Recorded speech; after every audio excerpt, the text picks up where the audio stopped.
Hello and welcome to Radlett Cricket Club as we get set for the first Middlesex Vitality Blast game to be live streamed on the Middlesex Enhanced stream. They are playing the Hampshire Hawks today. It's a glorious day here in Hertfordshire. Matt Floyd here with you alongside Adam Collins, who are going to be with you throughout the day. And what a pleasure it is to be here, Colo. Outground cricket at its very best. We've got about just under 1,000 fans here. We've got a beautiful tree-lined ground, and I can't wait to get set. What a hot day as well. Yeah, last year when we were at Radlett, there were no people here, and two classic first-class fixtures, really. Very close finishes in both of them, but yes, having nearly 1,000 people with us here for company today. A stunning, warm summer's afternoon. Middlesex get the chance to open their account with a win in their third game, but their first one at home, so a couple at Radlett to get them going. Right, we've got some toss and team news for you then. I can tell you that Middlesex have won the toss, and for the third time in a row, Middlesex want to chase. Lost their first two games doing that, but Owen Morgan, very headstrong individual, wants to stick to his guns and put his young bowlers immediately under pressure again. One change for Middlesex is to the batting lineup actually. Max Holden is out of the side. Joe Cracknell comes in, 21 years old. Another player from North Middlesex Cricket Club. What a production line that's been with the likes of Ethan Bamber and Luke Holman and Max Harris coming through North Middlesex. Joe Cracknell incidentally got a 50 against the Essex second team yesterday, so he's in for Holden. We expect him to bat at number 3. Two changes for Hampshire, interesting ones too. Chris Wood, the vastly experienced Chris Wood, has an injury. He's been replaced by Kyle Abbott, who wasn't even in the squad at the start of the day. We'll get into that in a minute. The other change, Ian Holland is out and Ryan Stevenson is in. So first of all, Colo, the toss, interesting. Owen Morgan wants to immediately put his young bowlers under pressure again. They didn't bowl very well first up in the first two games, conceded 220 odd against Surrey and then 178 against Kent and lost both games. Yeah, and Owen Morgan, as we know from his captaincy with England, loves to bowl first in any T20 international when he thinks the pitch is good enough, and here at Radlett, what we saw last year at first class level, it's a true hard flat type of track, so it shouldn't deteriorate through the day. In turn, he'll back his batters, and it is an inexperienced bowling lineup to an extent. I mean, Bamber and Cullen, I didn't necessarily think they'd be playing an awful lot of T20 cricket this year, but on account of the fact that the veteran Tim Murtagh is injured. Tom Helm, who bowled really well in the Blast last year, is recovering from COVID-19. James Harris has a side injury. It just means that alongside Stephen Finn, there's the two young men in Cullen and Bamber who are getting their opportunities, and Owen Morgan is backing them in to an extent by bowling first. As I mentioned, two changes for Hampshire, and we were sitting here, Colo, weren't we, just minding our own business, lapping up the sun, and suddenly I said, I think that's Kyle Abbott out there having a bowl. He's not even in the squad. What's he doing having a bowl? What's he doing here for a start? And then the news came through that Chris Wood was injured, so Kyle Abbott, who's here on a red ball contract, I believe, for Hampshire, just must have hopped on the team bus and come up to help the team out, and they don't lose very much, do they, really, with Abbott? Arguably, they could be even stronger. He's played 155 T20s. He ripped through Middlesex in the county championship game at Lords, which we were both at. 11 wickets in that game. He'll be licking his lips at the prospect of bowling at Middlesex again. I'm kind of wondering whether he has a shirt with a name and a number on it. I mean, we did see him in the training gear in front of us, as you say, and we thought, yeah, that's a nice thing to do. Go out and support the young fellas playing in the Blast. Don't expect him to be here, given that he is principally a red ball player, but as you say, he's been called upon tonight. He's got a pretty good record at T20 level as well, at international level more than domestic, really, where playing for South Africa, he only went at 8 and over and took his wickets at 22 before he registered as a Colpack, and obviously now with Colpack registrations coming to an end, he's here as one of Hampshire's 2 overseas players and turning out in that capacity this evening. Plenty of group games, of course, before we get to the quarterfinals. We've gone back to the old system. So North and South groups, they play 14 group games, and then the top 4 of each group go through to the quarterfinals top side of the north will play the fourth side of the south, and vice versa. The top two sides get home advantage. So plenty of time still to come, Colo, but you don't want to lose your first 3 or 4 games. So for Middlesex, does this already feel like quite a big game?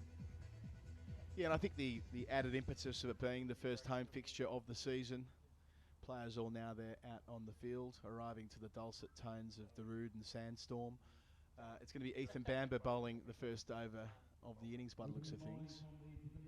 From our pavilion end.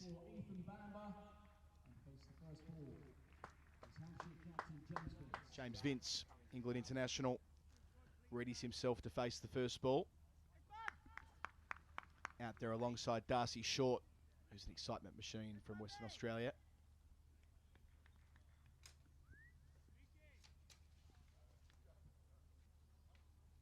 So it's the pavilion end and it's the Salters Field end. You may remember from the stream last year if you tuned in for those 2 games against Hampshire and Sussex. It was a classic finish against Hampshire where the visitors got up on the final afternoon. And Middlesex were triumphant against Sussex, and here they are in the 20 over form of the game. Fans in for the first time for Middlesex this season.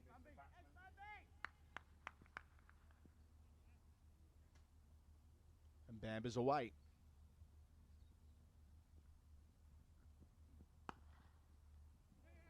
Runs to begin. At least a couple. Cracknell straight into the game. The chase and throw from beneath us. Out to deep extra cover. Good cricket. Yeah, it wasn't fully timed, that by James Vince. Managed to get it in the gap though. I thought it was going to run away actually down the hill towards us at the pavilion end, but it actually slowed up. Quite a long boundary down on that side. And Bamber now has to deal with Darcy Short. It's going to be fascinating to see how Bamber and Cullen deal with this season. As you said, they may well have not been playing the T20s had the array of Middlesex senior fast men been fit. Short off the mark first ball as well. Yeah, we haven't really seen Darcy Short explode yet this season. Scores of 29, 26 and 1 in the 3 games that Hampshire have played so far. But both for his BBL franchises and indeed for his country at different times, he's been a real menace, certainly in the power play. Can hit the ball a mile. Holds the record for the highest list day scorer in Australia as well.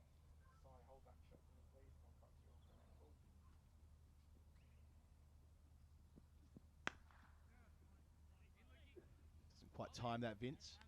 Deep point, one of the 2 men outside the circle. Holman doing the work out there. Got away with the one there, I think. Ethan Bamber, that was pretty wide. I think if James Vince had his eye and he might just have whacked that through to the boundary. Good crowd in. A lot of Middlesex members and supporters. Just under 1,000, I'm told. And it is really hot. It's so hot I've got my shoes and socks off at the moment. Sorry about that. Down the leg side, signalled accordingly. Umpire Baldwin from our pavilion end, and at the Salters Field end, it's Nigel Long, of course, a member of the international panel.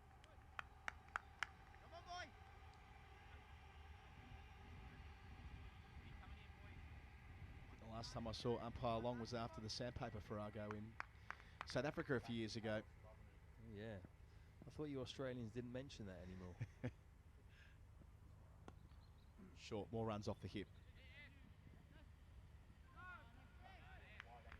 With the single. Wonderful part of playing at Radlett is the train steaming past the ground. Just where the fans are, behind where the fans are actually. It's a lovely feature here, club ground.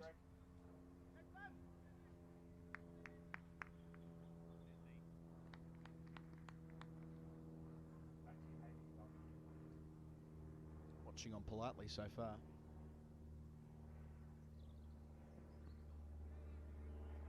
Leg by.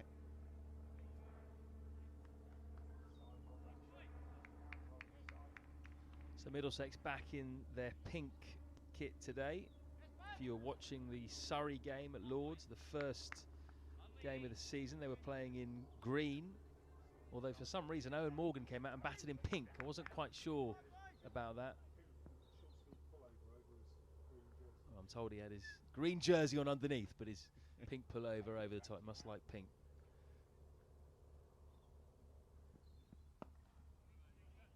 Nice and full to finish there from Bamber. Polite applause from the Middlesex faithful. Hampshire 8 without loss after the first over. It's already a better start by Middlesex than in that Surrey game, where Will Jacks really went after Blake Cullen and Ethan Bamber. Bamber's been expensive in both the games. He was 2 overs, none for 25 against Kent, 2.5 overs, none for 43 in that game against Surrey. And immediately there's a change. So no Blake Cullen with the new ball. It's going to be Chris Green, who's already made quite an impact, Colo. The previous game against Kent, Green, who's in as a replacement overseas player for the first half of the season for Mujib Rahman, who we're expecting to arrive for the second half of the season. Chris Green already in his second game has got a fifer and a hat-trick. In the previous game against Kent, he got a hat-trick with the final 3 balls of the Kent innings. Really crafty operator, comes around the wicket to the right-handers. Very hard to get away. Yeah, and often does this in the Big Bash. I'm not entirely surprised to see him take the first over from the Saltersfield end.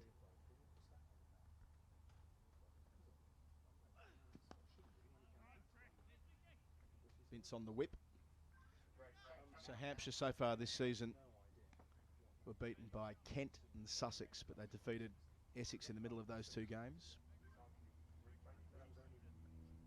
And only made 138 in the first game, 154 in the third, and were able to defend 155 when they knocked off Essex. So yet to really explode. They were Steve-O'd in the first game, weren't they? Darren Stevens making his return to T20 cricket, taking 2 for 22. They have plenty of firepower, that's for sure.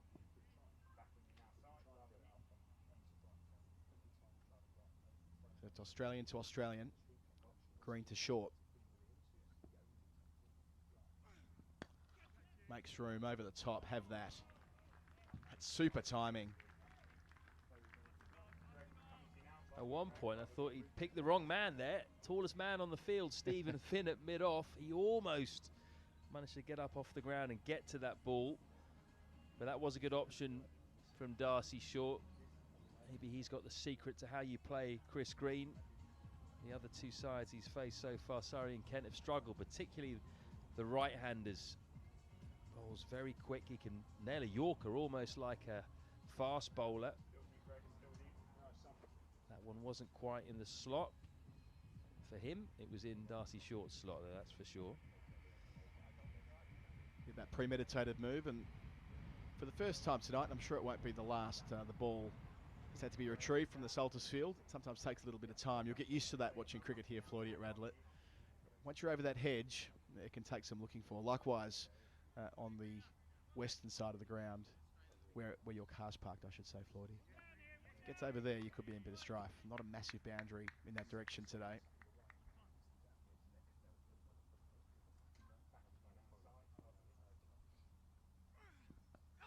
Short goes the other way. Upbeat short fine, Blake Cullen in there. Had a bit of work to do, good athletic fielding.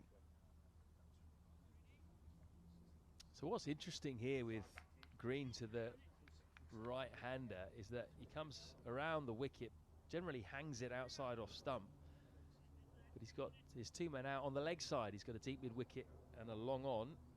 Suggests he's going to bowl a bit straighter today. Vince using his feet. Can't find the gap at cover. Nathan Souter doing the fielding. His first touch of the day. Nice to get the feel of ball in hand. One of 3 spinners that Middlesex have in their lineup. The aforementioned Green, then Luke Holman, Nathan Souter, the 2 wrist spinners.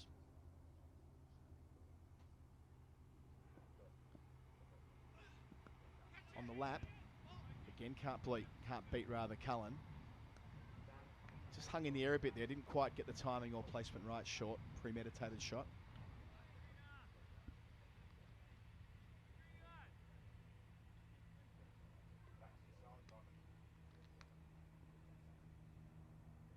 Out at deep mid-wicket. And long on. Across the line, it does the job. Vince gets his first boundary. Nice big gap there. Just needed to place it and time it well enough. It raced away. Fast outfield at Radlett. 2 overs gone, 16 for none. Quick delivery from Green, but fast hands from Vince. All he had to do was make sure he got that delivery behind square, away from deep mid-wicket, and that was always going to run away for 4. So a good over that for Hampshire. 12 off it, 20 without loss now. Green perhaps Middlesex's banker, so Owen Morgan will have a decision as to whether to bowl him one more over in the power play or perhaps save him for a bit later. And the scoreboard just running half a beat behind. It's 20 for none, so 12 from that second over. Back to Bamber. Men outside the circle for him are at deep square, or just deep backward square, I'd say. And deep mid-wicket, both fielders in front of the crowd.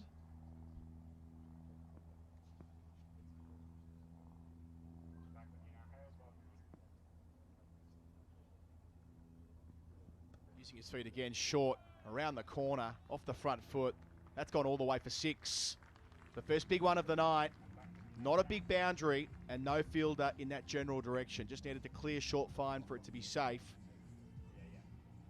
But the extra elevation, he's a fine player, Darcy Short. He moves to 14, 26 for none.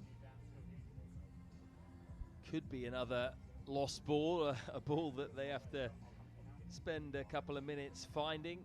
Down by that hedge that you mentioned, Colo. Not a great delivery from Ethan Bamber, that. Plenty of opportunity there for Short just to help it around the corner. Got enough power on it to get it all the way. You do feel like he's just been threatening to get a big one during his short Hampshire career so far. 29, 26 and just 1 in the last game against Sussex. So the ball's been sanitised, as is the practice in these COVID times. A member of the crowd kindly getting the ball there, I think it was. Bamber back to his mark. No change in field. Short picking out one of the 2 sweepers. Holman on that occasion keeps it to 1. Charging in from deep backward square. 27 for none. Short's already up to 15.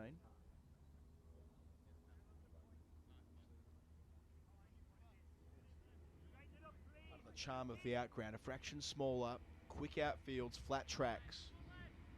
As we hear another train go past our left, the left at our commentary position rather.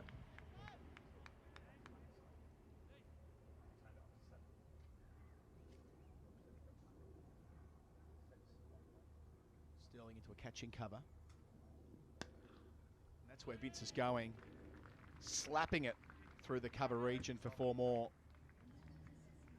Just as Sterling brought himself up an extra couple of metres to Floydie, he realised that and knew that so long as he had the placement right, it was going to be another boundary. 31 for none, halfway through the 3rd over. He's so strong through there, James Vince, isn't he? Anything through the offside.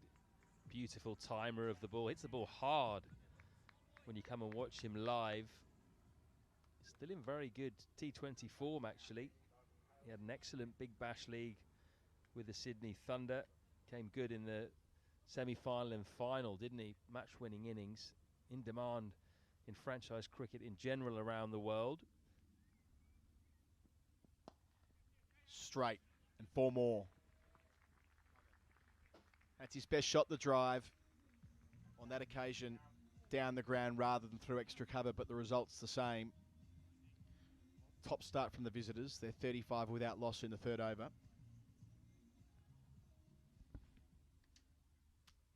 Really always love watching James Vince bat. Such a pure shot maker, clean striker, and immediately Ethan Bamber's under pressure. Big learning curve for him and Blake Cullen in T20 cricket. They have hardly played the shorter format.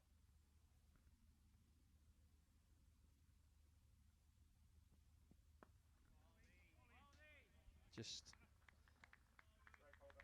3 games for Ethan Bamber so far, 2 of them this season.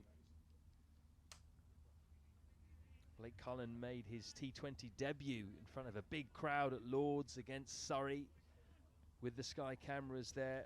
So they've been chucked right in at the deep end by Middlesex and by Owen Morgan. They really do trust these 2 youngsters. Ethan Bamber was brilliant in the county championship earlier on. Middlesex's leading wicket taker, 28 wickets at 22. Now he's got to figure out T20. Quick single, but easily through to the captain Morgan. So the end of 3. 36 without loss. Short has 16, Vince 19. Yeah, that's right. I wonder if Middlesex did have their full complement of seamers at the moment, whether Bamber necessarily would be playing after that long stretch of championship cricket. I mean, obviously, he's a very capable young man. The way that he beats batsmen on both edges, has the knack of being able to go up the slope as well at Lord's, against the grain, if you like. I'm not sure he would, to be honest. I think if Tom Helm was fit, he would certainly be playing in the T20 side. James Harris, an option as well. Tim Murtagh even, vastly experienced in T20, played 1 game last year. He's out with an elbow injury. He would have been an option. So Green continues, making room short, flat, and carved away. Just picked up the length early on. And even though it was the one that didn't spin and went straight on, he was able to adjust and hammer it away. Good shot that by Short, actually. It was a roundabout off-stump line. He just gave himself some room, picked up the length, threw his hands at it, got a very good connection. You get the feeling he's got a plan here for Green, and that is to give himself room and go through the offside. Speaking of Helm and Finn were both very good last year. They led the attack, had to bowl at the start and the end of the innings. Going at about 8s throughout. Green again. Oh, that's the one. Short caught in 2 minds for the first time in his innings. 41 without loss in the 4th over.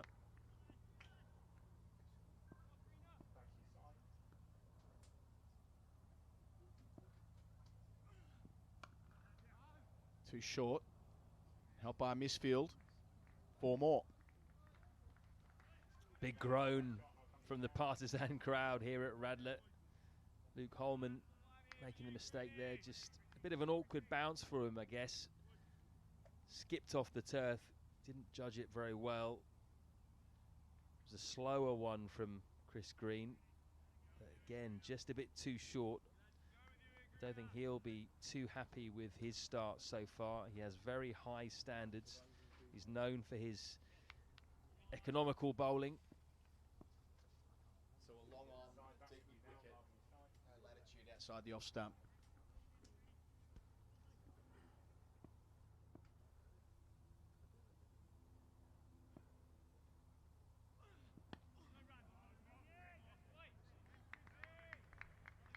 A rare dot ball in this power play. Paul Sterling doing the fielding.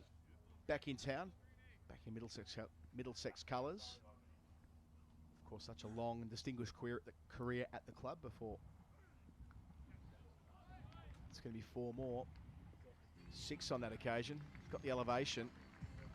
Out towards the pavilion. Short getting that knee down.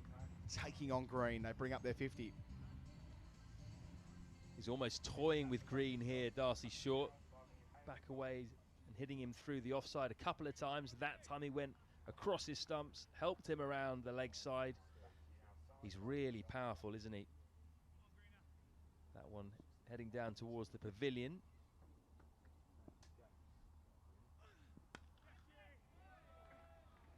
Another boundary. Big over this for Darcy Short and Hampshire. 55 for none after 4. Hampshire have got a flyer. Short 34 of those, the captain Vince on 19. Chris Green going for 19 in that over. His economy rate coming into this game after the first two games was under 7.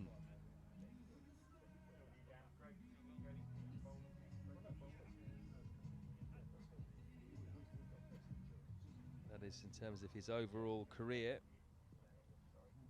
So immediately these Hampshire opening batsmen going after what is probably Middlesex's trump card. Another one is that man on your screen right there. Stephen Finn, vastly experienced, the only experienced seamer in the lineup today.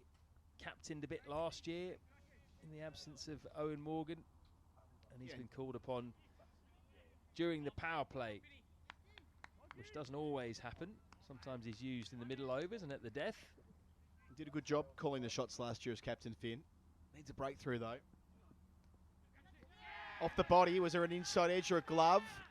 Middlesex thinks so. Taken by Simpson. They thought a couple of noises, Floydie, but turned down. Finn looks particularly convinced.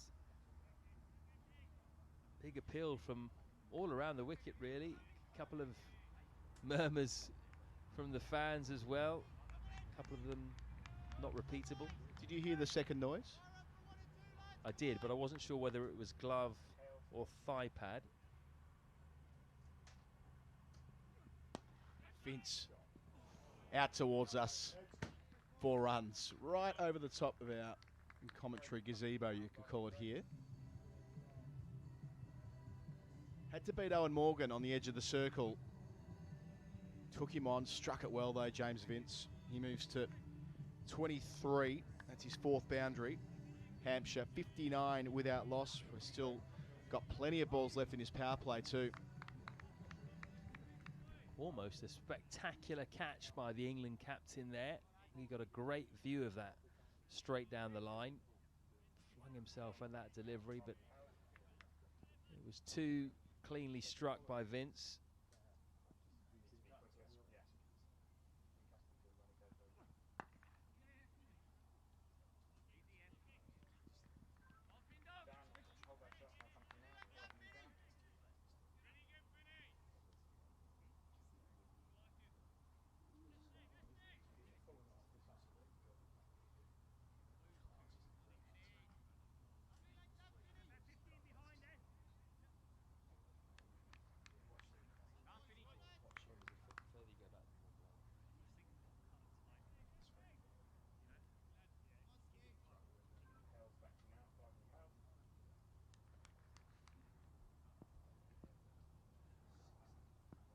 Deep square, deep mid-wicket outside the circle. And that's where Short whacks it towards deep mid-wicket. Didn't get all of it. Should be able to come back for a couple and does. He's 36 from 16 balls Short. 62 for none, Hampshire. Great start this by the 2 experienced Hampshire openers. Similar, in fact, to what the Surrey openers did at Lords. They scored over 70 in the power play. Oh, geez, picked that up really well, Short. 6 more. Over backwards square leg.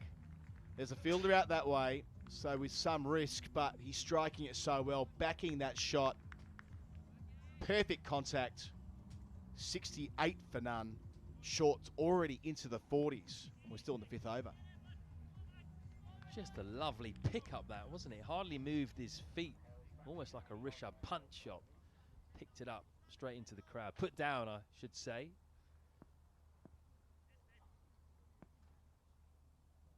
Last ball of the over. And it's a dot. So 13 from it. 1 to come in the power play. Darcy Short's not happy with the way that last ball went out. Might have been just an inside edge onto a bit of flesh that's unguarded. He's 42 from just a 17 balls. 4 fours, 3 sixes. And James Vince 12 balls faced for 24 runs, 4 boundaries. Positively sedate compared to the left-handed partner of his. Showing their experience so far. Great night for batting. Exciting start.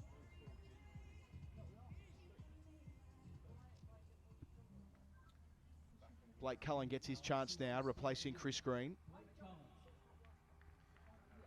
Green's conceded 30 runs from his 2 overs so far. His previous over contained a hat-trick and 4 wickets. An exercise in contrast for him so far.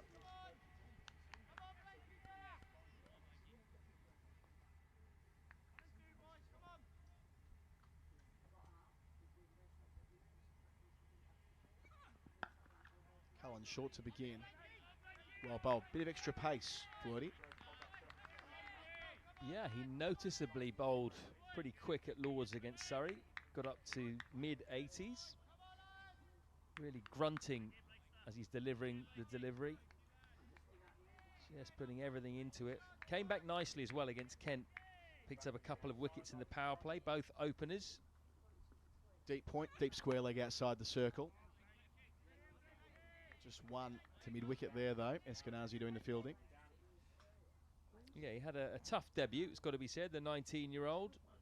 Not easy against a vastly experienced Surrey side. Plenty of internationals in that batting lineup. He got taken off in his 3rd over, actually, Blake Cullen. Couple of beamers. Amber had to come on and finish his 3rd over. 2.1 overs for 41 in that game. Back to Darcy Short. Just a leg by. So a good start to this over from Cullen, the last of the power play. Yeah, he should take a lot of confidence from that Kent game. Finished with 3 overs, 2 for 29. Got both Joe Denley and Daniel Bell Drummond in the power play.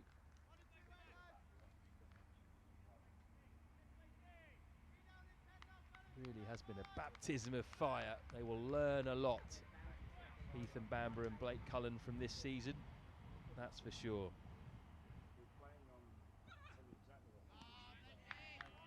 Again, that extra pace to go through, Vince.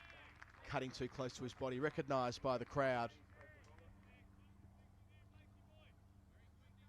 A quick young bowler to get behind.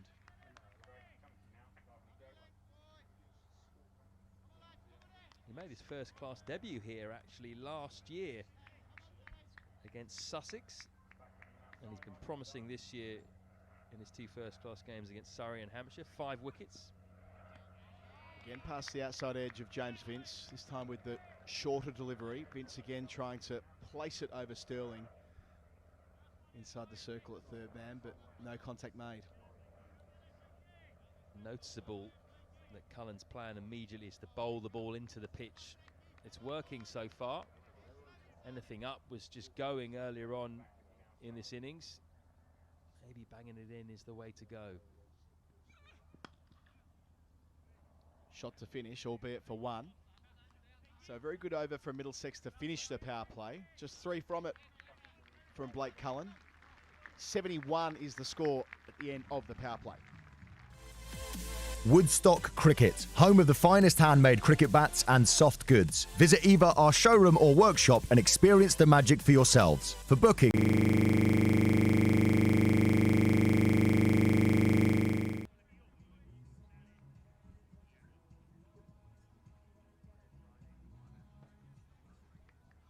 by a country mile, that was the best over of the match so far by Blake Cullen. Well done, young man.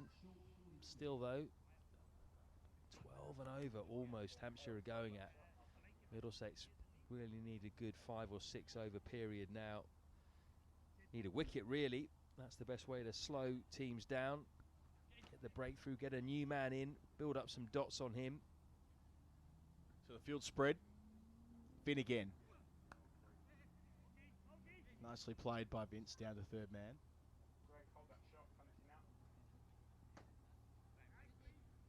As you say, really did boss the Big Bash and give it opportunities around the world, including in the PSL.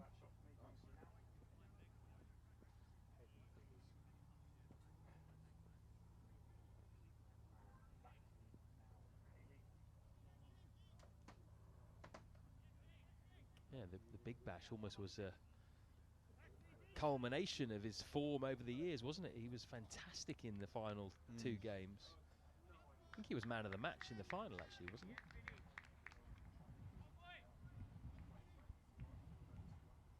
Yeah, finished the season so well.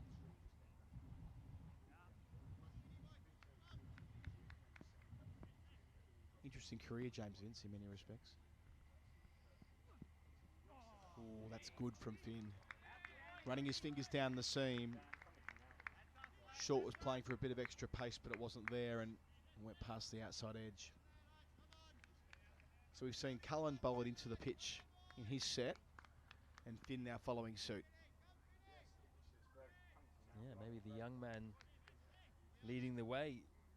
The old dog follows in behind. He's not really a dog, I shouldn't have said that. Goes with it again there, Finn, but off the thigh pad of Short. Leg by added. 73 without loss. We're in the 7th over. Plenty of spin options for Middlesex today. 2 leggies in the young Luke Holman and the experienced Nathan Souter. And we've got Paul Sterling too with his offies. I imagine that will come into play soon. Vince pulling hard through mid-wicket. Straight to a sweeper.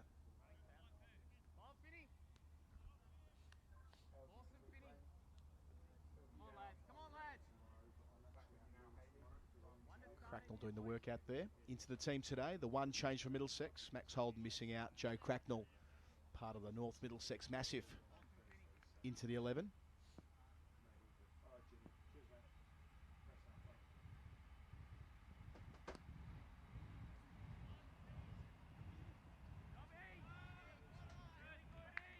So both batsmen just changing gears, finding the sweepers, resetting after an explosive power play. 44 from 22 balls, Darcy Short.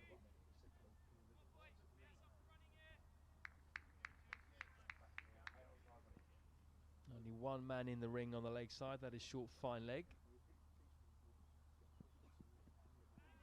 The toe. But can't beat Blake Cullen at short fine. That's the 3rd time he saved runs there, Floydie. Having a good game so far.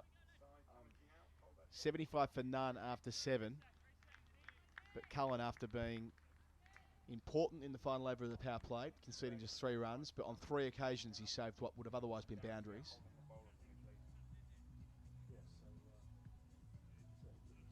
Which basically is any ball that gets outside the circle at Radlett. We learnt this last year during the 4-day games, that the outfield is so brisk that there aren't a lot of threes, put it that way. This is the first of 3 games here. We'll bring them all live to you on the Middlesex Enhanced stream. It's just so nice, isn't it, to get out to these smaller outgrounds. Doesn't happen too often. Really takes you back to the old county cricket days. So it is Cullen who pulls out.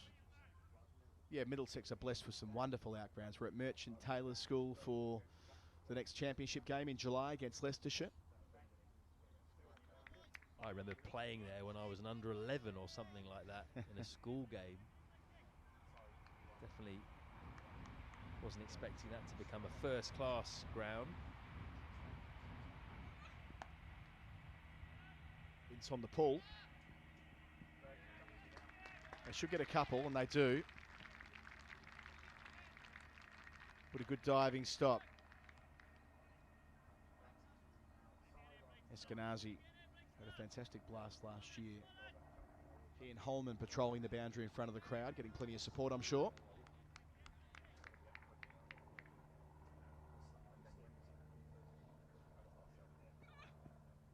Dancing, but down the leg side.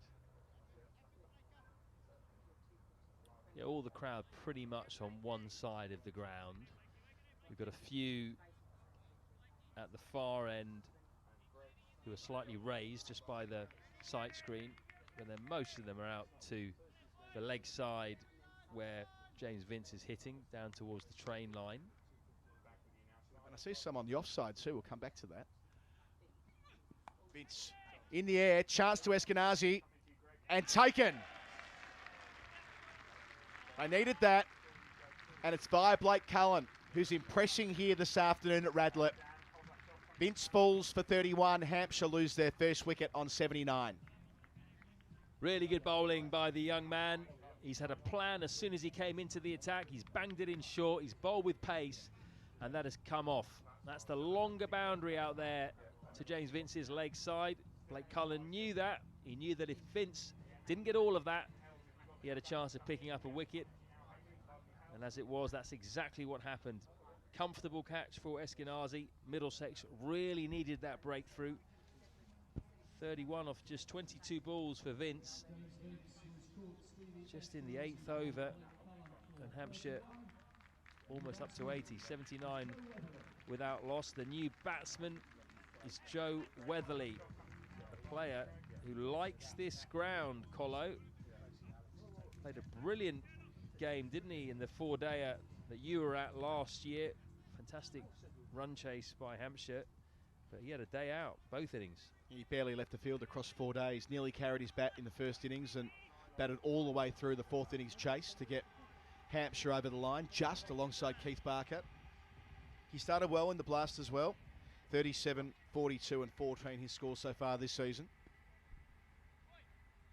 The batsman did cross, so it's back to Darcy Short. Third man, deep cover, deep mid-wicket, deep square leg and a long leg outside the circle.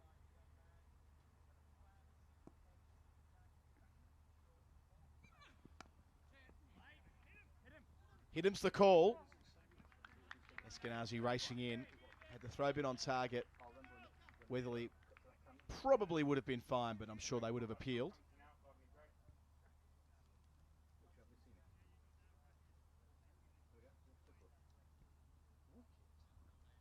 Yeah, on that occasion, Weatherly took full advantage of the rapid square boundaries and was able to just bat for hour after hour after hour.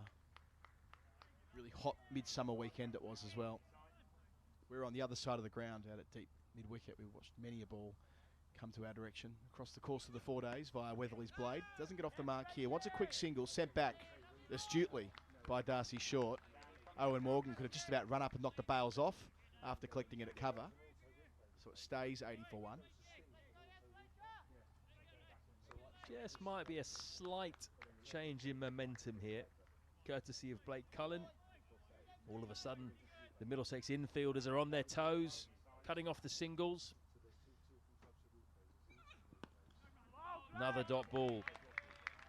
Really good this has been from Blake Cullen. Just starting to rein things back in for Middlesex. Exactly what they needed after a pretty poor first 5 overs.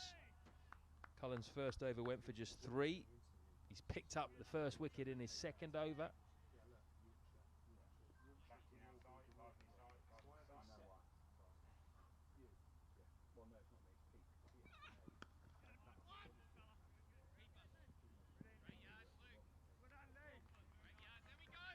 An exceptional start from Blake Cullen.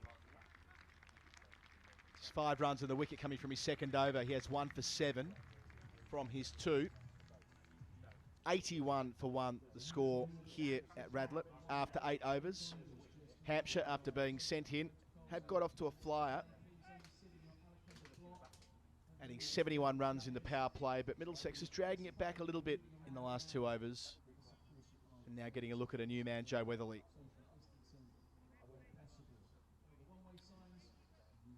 It's our first look at leg spin as well. Nathan Souter into the attack.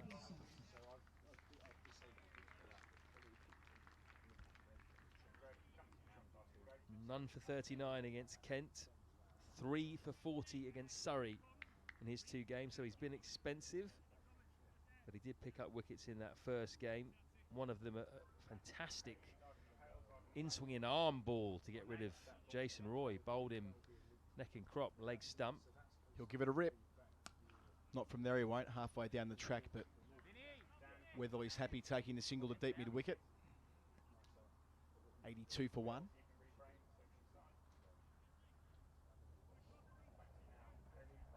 Fielders out at long on with short back on strike. That's green in front of our commentary position. Deep mid wicket. Deep backward square. Deep point. And a long off in front of the pavilion.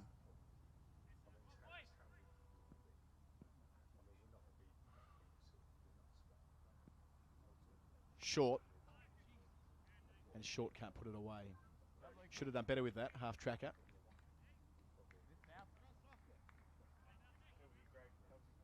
Become a key man, Nathan Souter, over the last few years for Middlesex in T20.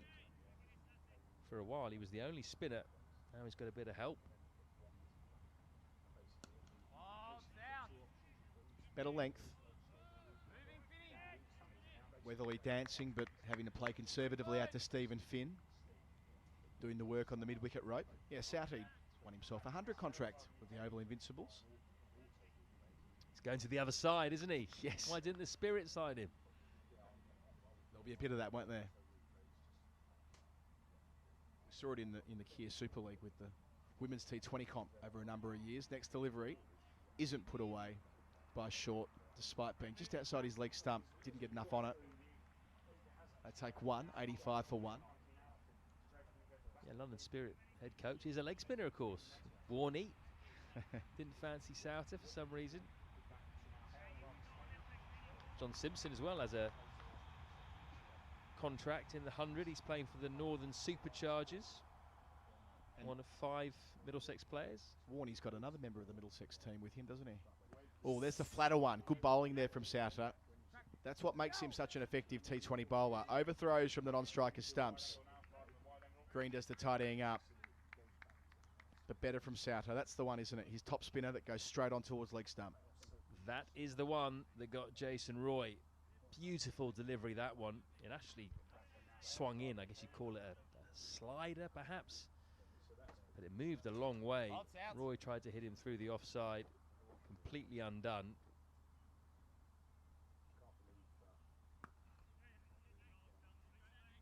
Fraction wider than the ball that came before it, but the same delivery action, just sliding on, as you say. Good over. Asking the right kind of questions. 87 for 1, Hampshire. Make that 88 for 1 after 9 overs. Well, they would have taken that when the power play ended 3 overs ago, just to drag things back to roughly a run a ball in the next 3. Picking up James Vince along the way, the 1 wicket to fall so far from the bowling of Blake Cullen.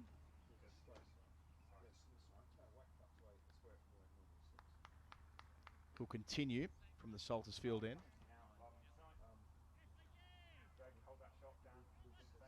He's got a slip.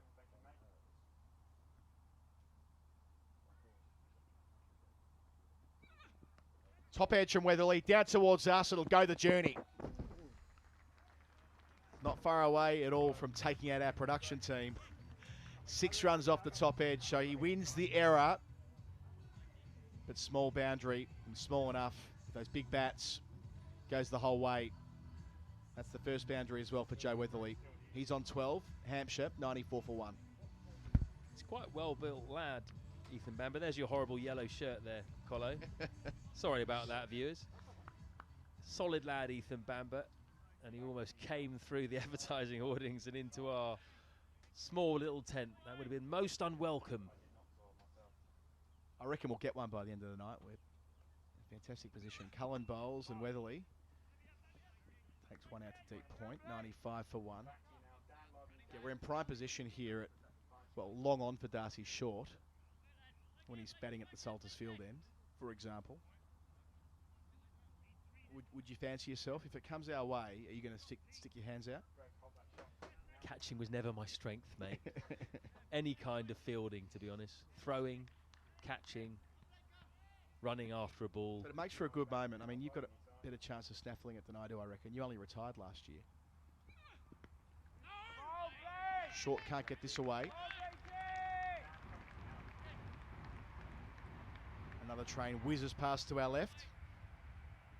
I wonder if the viewers can hear that train, actually. It's really loud down where we are. I was quite surprised the first time I heard it. guess that's the thing with outgrounds. You can have different sounds to what you would normally have at a major venue, especially Lord's, a test playing venue.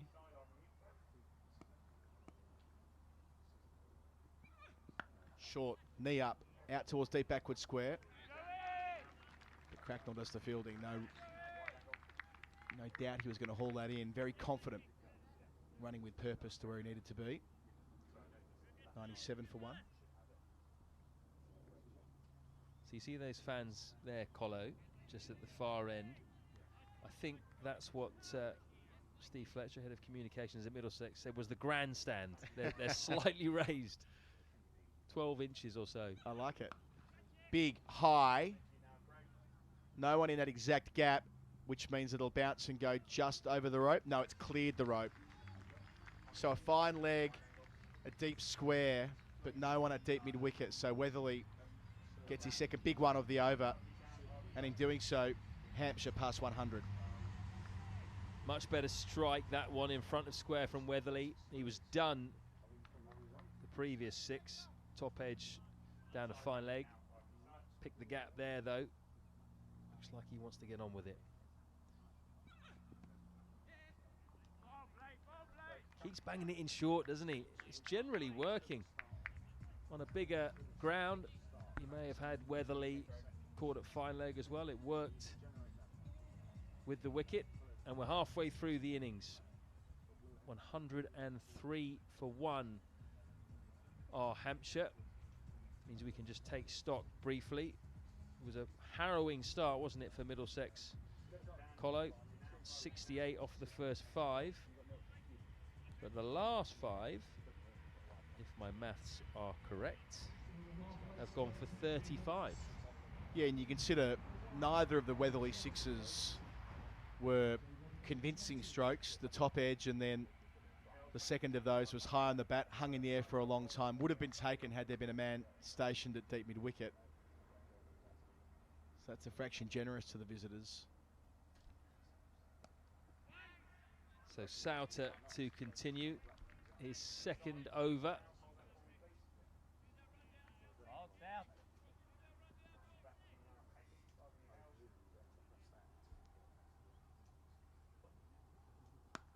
Short, lovely shot that. Went up and over on purpose there, Joe Weatherly. Didn't want to take the risk of hitting it along the ground in case he picked out Owen Morgan at cover. But that's where the space was, just over him. Kept his shape beautifully and just went aerial. Good one-handed take from a member of the crowd as well. And deflecting off those boards. It's like a ramp you get at cricket training for slips practice or something like that, the slips cradle. And just needed the one hand there, the man in the white shirt.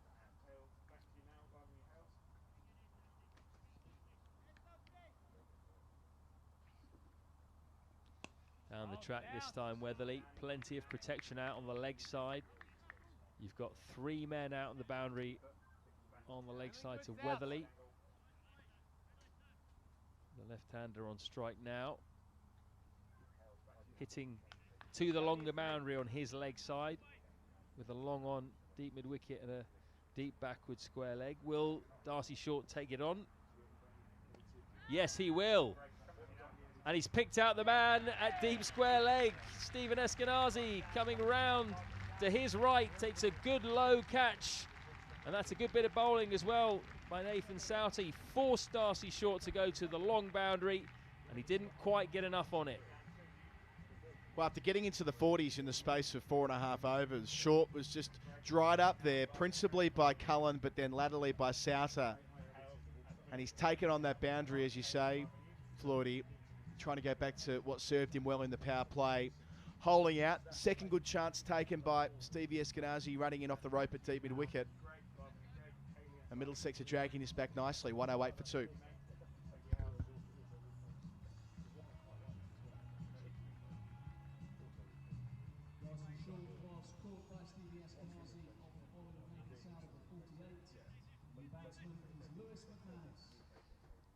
Darcy Short has done his job for Hampshire though, with that bright and breezy 48.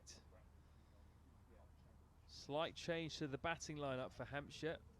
The wicketkeeper Lewis McManus has been pushed up the order, perhaps with the idea of having a bit of a dip.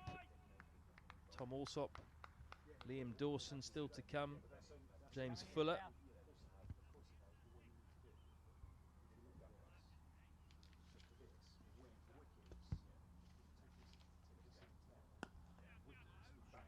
Good shot that.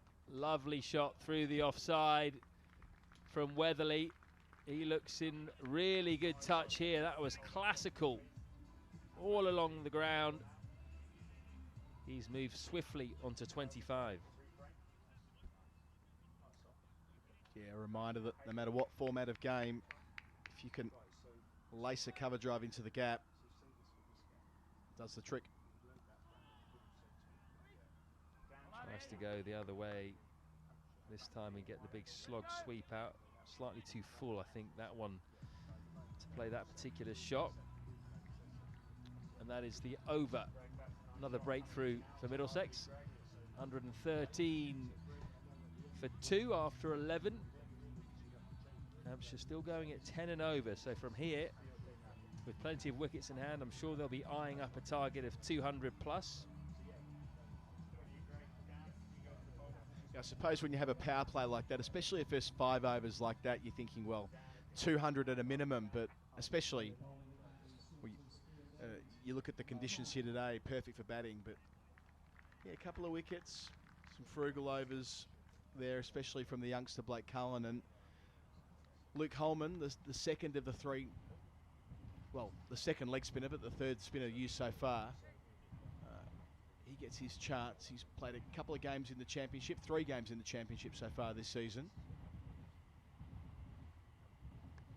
Well, plenty of overs, final day at Grace Road. Another member of the North Middlesex Massive, as Adam Collins calls them. Could be 2 here. Yeah, they're going to come back for 2. Well run. Comfortable in the end. 3 men out on the boundary on that long boundary. Luke Holman has made his mark with the bat so far this year. His maiden T20 50 against Kent off just 33 balls. He's also bowled 4 overs in the 2 games for 31. He's got the second best economy rate to Chris Green this year.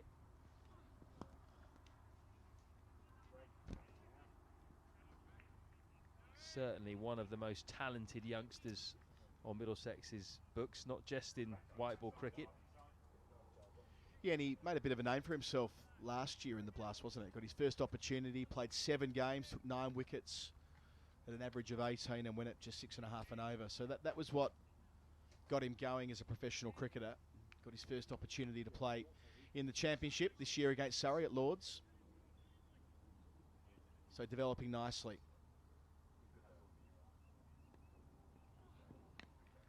Bowls that one right into the pitch to McManus, who takes a single.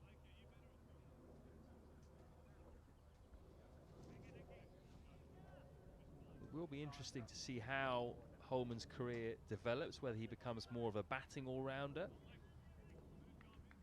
or gets more of a bowl, particularly with the white ball.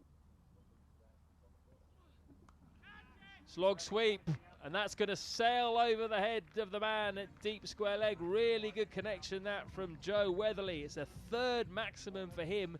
He is looking very much like the danger man right now for Hampshire. He's moved on to 39. Yeah, that's comfortably the best of his shots so far in terms of those that have gone big. It was the top edge and one that came off the bat stickers, but that was right out of the screws, over the top of the crowd, who had no chance for a catch. Good calculated hitting.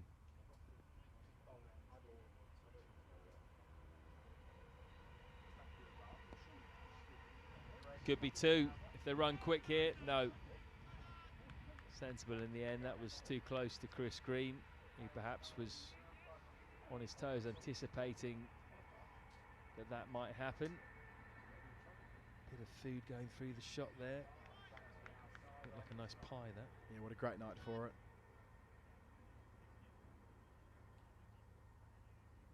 Perfect time of year to watch cricket in the evening, nearing the longest day, of course. Oh, well bowled, Luke Coleman. Just hung that one outside the off stump, tossed it up a bit more. Certainly deceived McManus. So he's bowled his first over. 124 for 2 after 12. Yeah, returning to that idea of whether Holman's going to be a batsman who bowls or a bowler who bats. I mean, it's a good problem to have, isn't it? When you're not clearly identifiable as one or the other. Sure, he was picked as a spinner in the championship earlier this year, but makes so many runs for North Mid in the Middlesex comp. He led all comers last season and the season before. He's very much a batsman in league cricket, actually, for North Middlesex. Yeah. He opens the batting frequently. Doesn't bowl as often as you'd think. Good footwork, but picks out the man, Weatherly, who's really come in and looked in top-notch form from ball one. Leading run scorer this year in the competition for Hampshire. Had a good strike rate coming into this game too of 133. Clearly has very happy memories of Radlett after that 98 and 64 not out to win the game in the Bob Willis Trophy last year. Yeah, if ever a player deserved 100, it was Joe Weatherly here last year, but they got full points. It was a crazy old chase too, because Ryan Stevenson in action later with the ball and Liam Dawson both were injured to such an extent that we didn't think they'd bat. So one more wicket, it could have been 8 out, all out. But Weatherly and Barker got them home. I reckon that's the first reverse sweep we've seen so far today. It's generally been fairly conventional hitting. And of course, it's a wicketkeeper that plays it. They love a sweep and reverse sweep. That's going to be a wide. Yeah, we were debating this on another commentary a couple of weeks ago, whether certain wicketkeepers just look like they bat like wicketkeepers. They have a certain feel about them, and sweeping is absolutely part of that.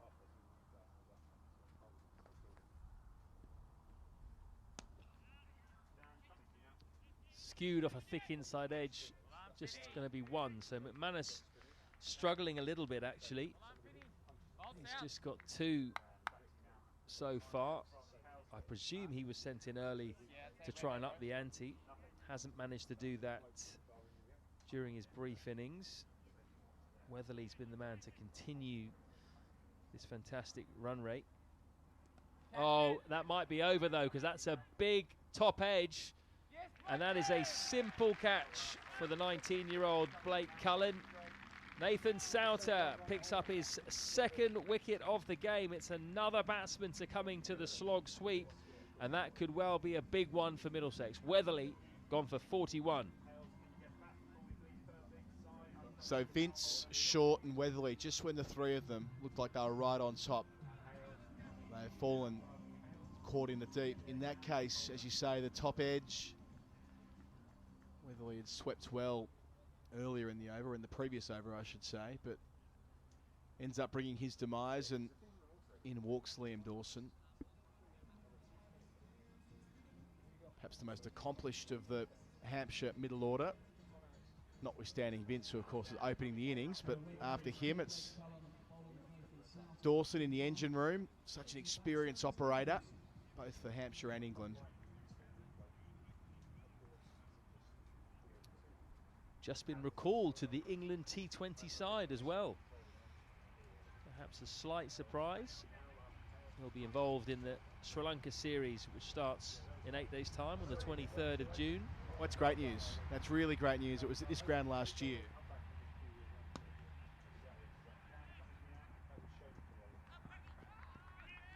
Turn and throw. Cracknell doing nicely in the field, keeping it to 1. Yeah, it was at this ground last year where, when batting, actually, Dawson did his Achilles, snapped it.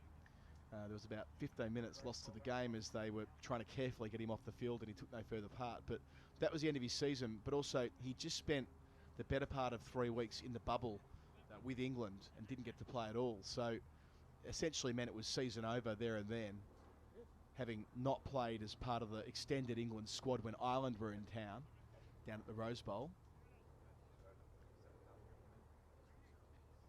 So great for him that he's been able to get back to the national squad. Hopefully he gets a chance against Sri Lanka in the coming weeks. It's incredible, really, actually, that you've got two Hampshire players in Dawson and Stevenson coming back to the ground where they both suffered serious injuries last year. They really were the walking wounded in that game, Hampshire. Holman started pretty well here. The two leggies doing a good job for Owen Morgan, reining things back in after the early blitz. 68 off the first 5 overs. Things were looking very ominous at that stage. But Middlesex have fought well since then.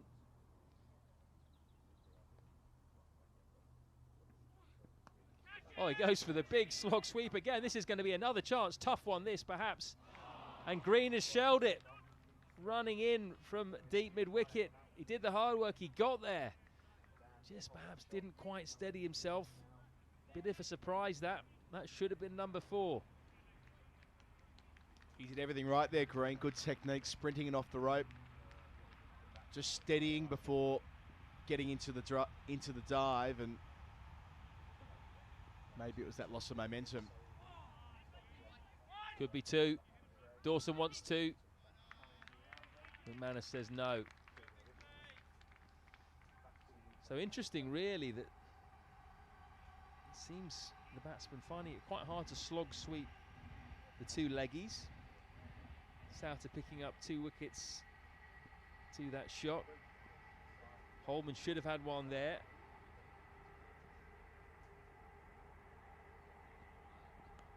This time he rolls the wrists a little bit more.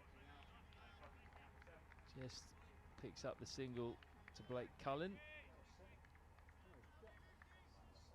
The Middlesex will be happy with just singles at this stage.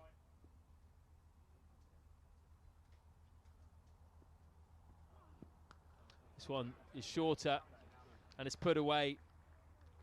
Just swiveled, did Lewis McManus. Timed that one really nicely. He's starting to slowly find his feet. A rare bad delivery from Luke Holman. That's going to take some finding out towards the train tracks. Nice pickup shot. Swivel of the hips. Perfect contact. They have got the ball back. I'm wondering how long it'll be before one ends up on the train tracks. We'll cross that bridge, I suppose. Has the train ever been hit? Yes. Well, that's a question as well. Maybe if you're from the Radler Cricket Club, you can let us know. Has a train ever been hit by an adventurous stroke? I mean, I hope not. They could put some passengers in a spot of bother, if not the driver. Yeah, he's dragged it down short again, and this one's helped around the corner over the head of Ethan Bamber at short fine leg. So a couple of bad deliveries to finish the over for Holman. That was a bit of a shame because he bowled well up until that point. Should have had the wicket. Maybe the drop catch just spooked him a bit and he just tried to bowl the ball more into the pitch. Final couple of deliveries didn't work. Why are you laughing, Colin? A slightly calamitous situation where the ball needed to be kicked over the line by the chief steward, and realising he didn't have the leg to get it all the way to Blake Cullen, he picked it up and threw it to Cullen, who then had to go back over the boundary board and kick it himself. Fancy footwork, and booted out to his teammate Chris Green, eventually at long last to the umpire for the sanitisation. He could have easily picked it up there, Cullen, and no one would have known it, but I would have seen. Integrity is what you do when nobody's watching, right? Oh, he's a good boy, Blake. Does what he's told.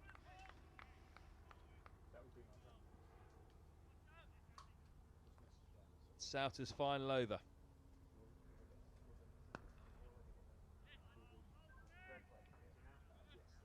Just the single to start it off for Liam Dawson.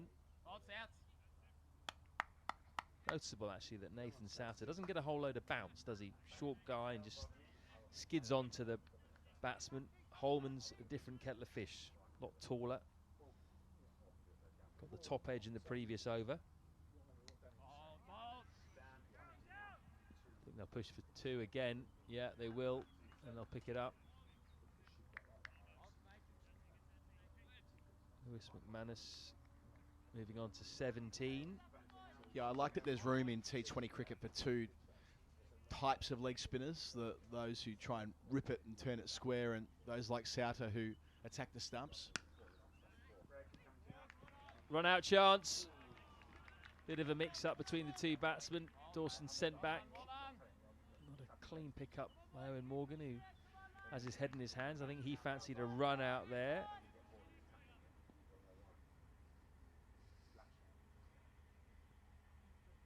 Yeah, they are two different types of bowlers. I think Souter has maybe slightly injured a digit there, taking that delivery that was thrown in by Owen Morgan. Looks like he's okay to continue.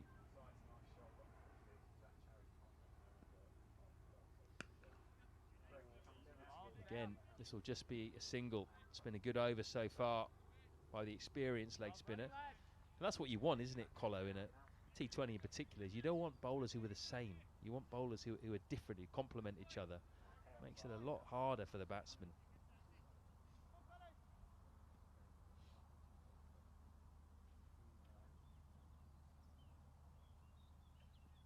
Tossed up, and Dawson goes big. Really big. That has gone into the second tier of the pavilion. A big, big blow. That would have been 6 on plenty of grounds. Well, we're talking about what would we do if a catch came our way. That wasn't far away at all from needing to be hauled in from one of the patrons on the second deck of the balcony. That was a lovely bit of ball striking from Liam Dawson. Yeah, I didn't think he'd toss the next one up. Pulls that one into the picks and shorter. Dawson says, I'll just take a single, thank you very much. Keep the strike. 15 gone. 153 for 5. So Souter finishes with 2 for 32 from his 4. I mean, you look at it on the basis of the fact that they're going at 10s or thereabouts. 153 runs added in 15 overs so far. That's a pretty good performance from Souter.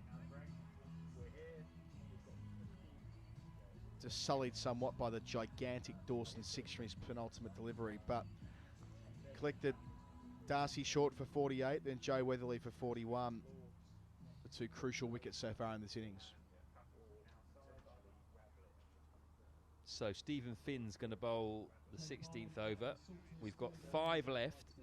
Finn's got 2 left. Green's got 2. Bamber's got 2. Cullen's got 1. Holman's got 2. So I'm not sure we'll see Luke Holman again. I could be proved wrong by Owen Morgan, though, who has been known to use a leg spinner towards the end of an innings in Adil Rashid. But I don't think we'll see Holman. So perhaps Finn 2, Green 2, Cullen 1. Do you think that's the way they might go? Yep, I think that feels about right to me. Green bowls at the death routinely. Oh, that's a bit of a hack. Oh, and that should have been taken, but there's been an injury, I think. Well, that's Souter finger. We saw in the previous over that Nathan Souter, when bowling, was in some strife. I think it's trying his to, ankle. Is it his ankle? It's because as he went down, he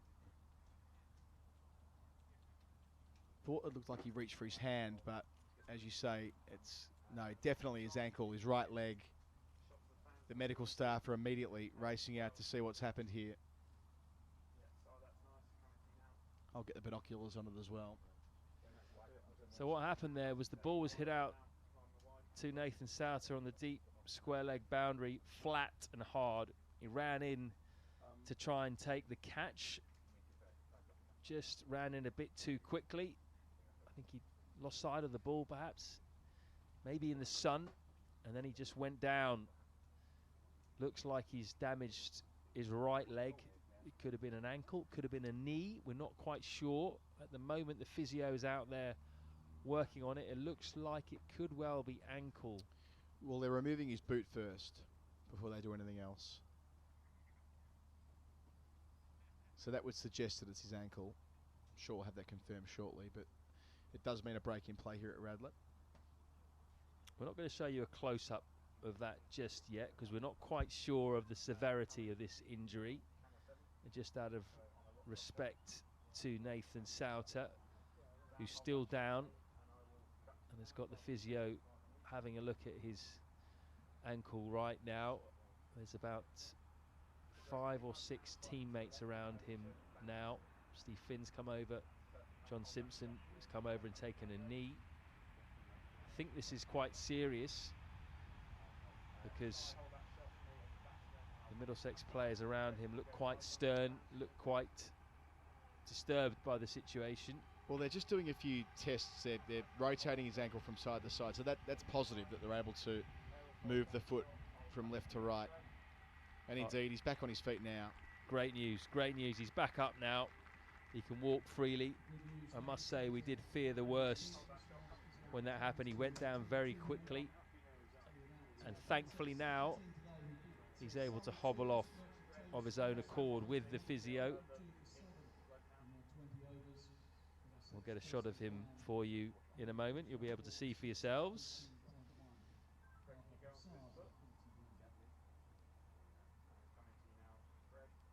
There he is.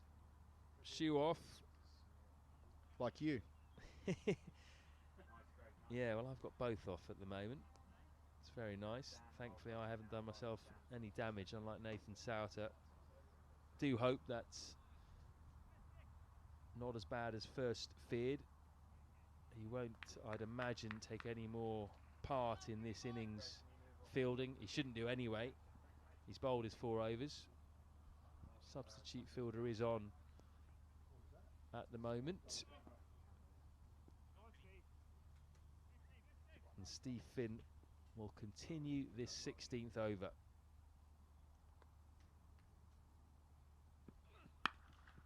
It's another wipe from Liam Dawson. Didn't get that at all. He was eyeing up, going over the man at mid-on there.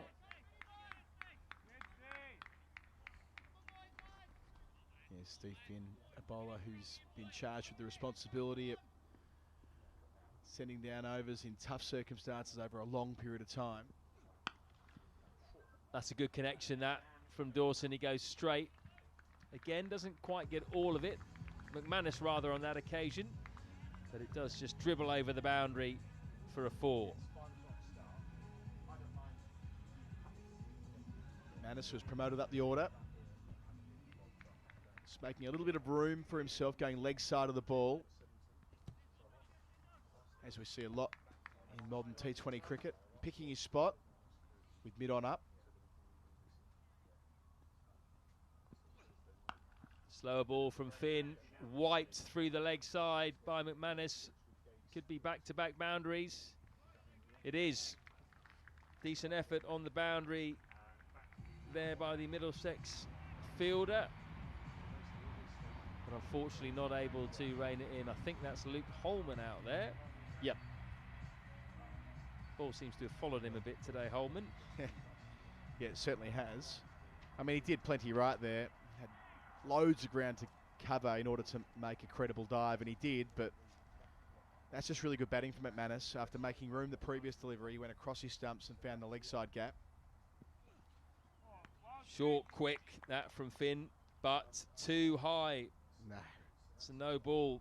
The square leg umpire, Paul Baldwin, gave the nod to Nigel Long, who signalled no ball. I thought the idea was right there to bang one in. He just banged that in a bit too short to McManus. Yeah, no ball for too high there. Something that undid Middlesex in a game at Lords last year. A quirk of the playing conditions in the Blast.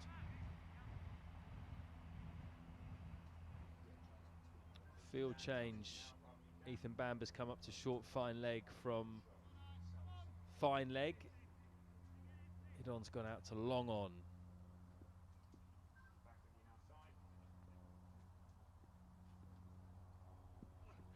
Full. Again, the connection isn't quite what the batsman was looking for, as Nathan Souter just hobbles past us in our commentary position. The good news is he's got both of his shoes on now. Hopefully that's not too bad. He's still hobbling though. We also did get the thumbs up from the member of the medical staff that's tending to his foot at the moment, so that would suggest that he's going to be okay. So can Finn close out the over? It's been an expensive one. That's going to be a wide. Try the back of the hand slow ball there, I think, which we saw a couple of times against Surrey. Something that he's only started to bowl recently, Stephen Finn. Frequently bowls off cutters, but this one almost comes out the side / back of the hand. It's not quite a back of the hand slow ball. It's almost like a leg cutter. Yeah, that almost felt like a leg break, the way that it kind of came out and didn't quite purchase.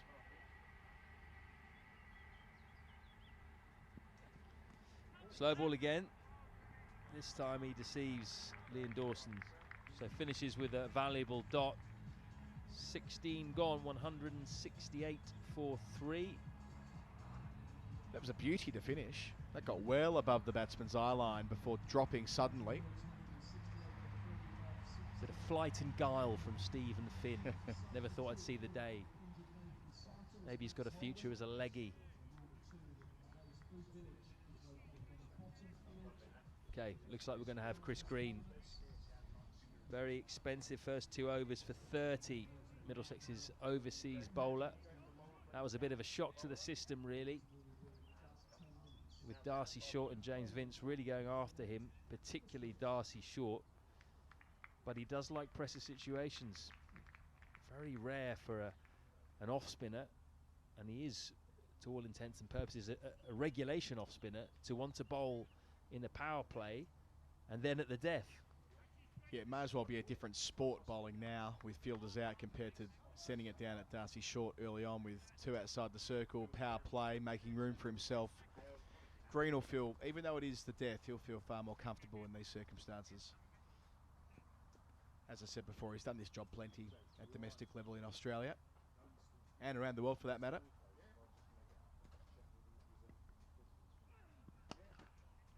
That's what he does. He goes round the wicket to the right-hander, tries to bowl full outside the off stump.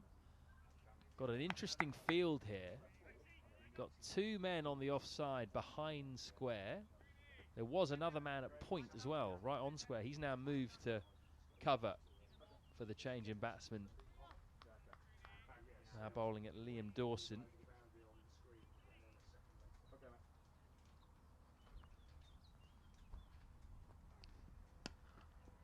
This one's been wiped straight back over the bowler's head by Dawson. That was a really good connection. Just hung back there, didn't he? And just flat batted that straight over Green's head. You could hear Luke Holman beneath us realising he had to get on his bike and didn't as well as he could. He was sprinting, galloping past the commentary position, but just too much to do. Wonderful contact from Dawson.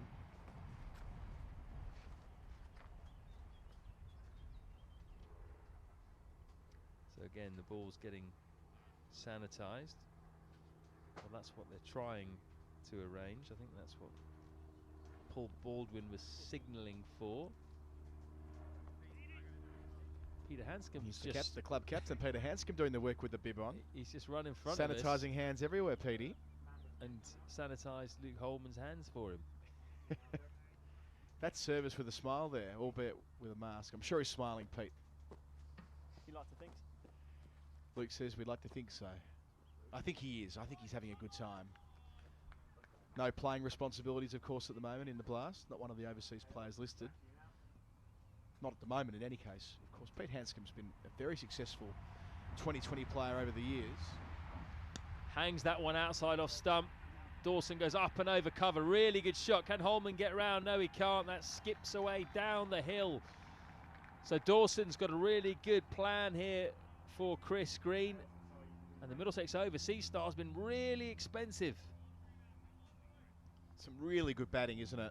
Lining it up, going straight back over his head, then opening up the offside by just holding back a fraction, waiting until the ball came to him from round the wicket and plonking it over extra cover. On both occasions, finding the gap. Holman's been run ragged in the field today. Everywhere he goes, there seems to be a gap either side of him that he has to race to and put in a dive. Those extra sleeves he's wearing on his elbows have got plenty of work too, both covered in green grass stains. He's got a bit of help now. 12th man Max Holden has been moved straighter after that shot to a deep cover. And that's what Chris Green is trying to do. He's trying to bowl quick and hang it outside the right-hander's off stump. Does vary his pace a bit, but that's generally what he does. He bowls sometimes around 63, 64 mile an hour. This time Dawson moves across. That is close. That is out. Good bowling by Chris Green. He saw Dawson move across and he fired this one in straight. It was too full to sweep, and finally Middlesex have their fourth. It's a fantastic foundation for Hampshire to finish off here, and look, they should get more than 200 from here regardless, but Middlesex have taken wickets at important times. I mean, Dawson had a really good over there against Green, but Green gets him in much the same way that Souter was able to pick up short, and Weatherly when they were on a roll, and Vince, it was Blake Cullen earlier. So 4 wickets, but yeah, all coming at important times. No Hampshire player has passed 50 yet, and they're on 179. James Fuller, new man to the middle, had a few years at Middlesex. Played out here at Radlett last year in the first class game. Having a good season, more with the bat than with the ball so far, Fuller. Quick runs in their win in the second round. Fuller actually comfortably has the best strike rate this season for Hampshire. 170 he's going at. 53 runs at 26 in 3 innings. He is used more as a batting all-rounder these days. Says 2 straight away. Can they get 2 here to Luke Holman? No, they can't. Good fielding. Moves swiftly to his left. Got the ball away quickly. So a good end to Green's 3rd over after a pretty shocking start. 180 for 4 rather, off 17. So 3 overs to go. You've got to think Hampshire here looking at 210 minimum ideally. Look, they're going to get 200, but Middlesex have hung in there, and they will know these are perfect batting conditions. That needn't daunt them. This is the highest score that Hampshire have made so far this season. And Middlesex will know they've played a lot of cricket out here. This is where the second 11 play the majority of their games as well, a lot of their games, which will mean that they know the surroundings well. They'll know it's hard and flat and quick. Perfect night for a big chase. It's just all about here what they can limit the damage to and not getting too drawn into the emotion of that. It's going to be 200 and something. Cullen back for his final over. Oh, short again. Good pace. Too hot to handle that for James Fuller, who just gloved it down to 3rd man. Cullen really has been a bright spot for Middlesex today.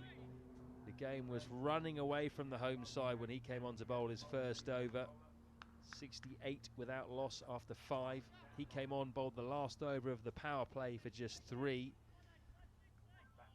And he's now bowled 3.1 overs, 1 for 23. Fabulous figures in the context of the innings.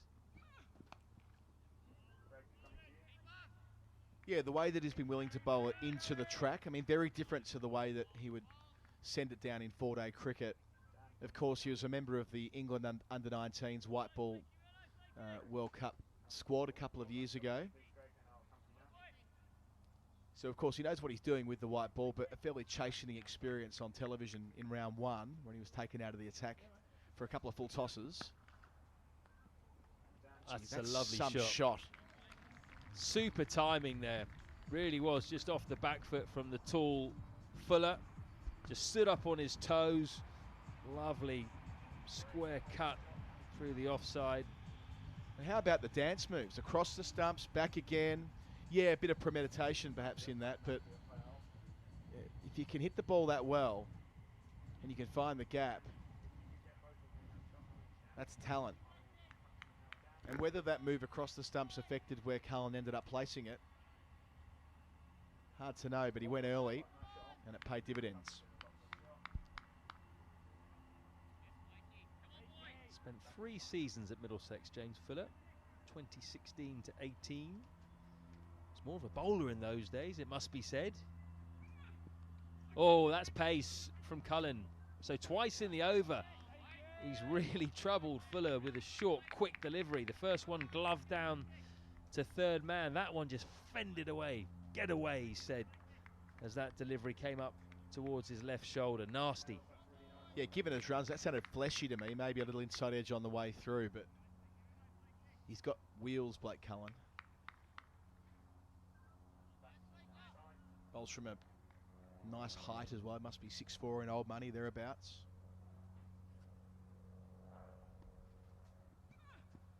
Again, short. Good bowling.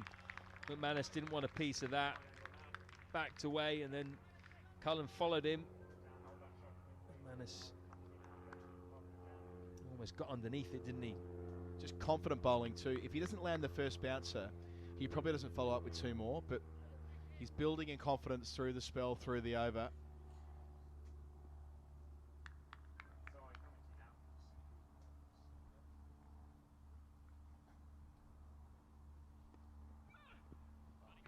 Really good bowling Great this spell from Cullen.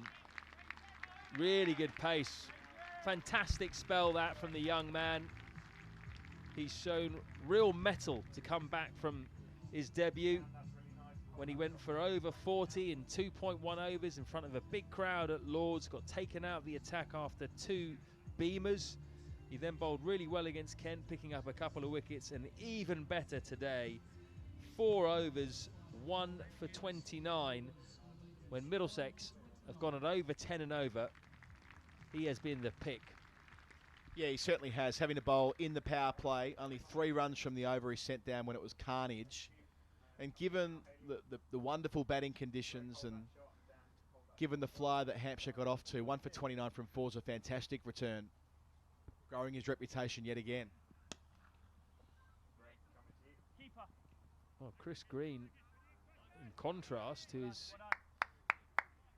Middlesex's go-to guy perhaps in T20 cricket this season, despite having only played a couple of games. His record would suggest such. His 3 overs, or 3.1 overs now, have gone for 41.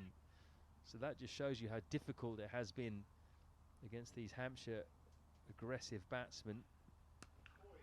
Aerial, is that a chance? Oh, it's just gone through the hands of Stevie Eskenazi as he backtracked at deep mid-wicket. I think he had enough space to take that catch, but it just seemed to go straight through. We'll wait for the signal as to whether it's a 6 or a 4.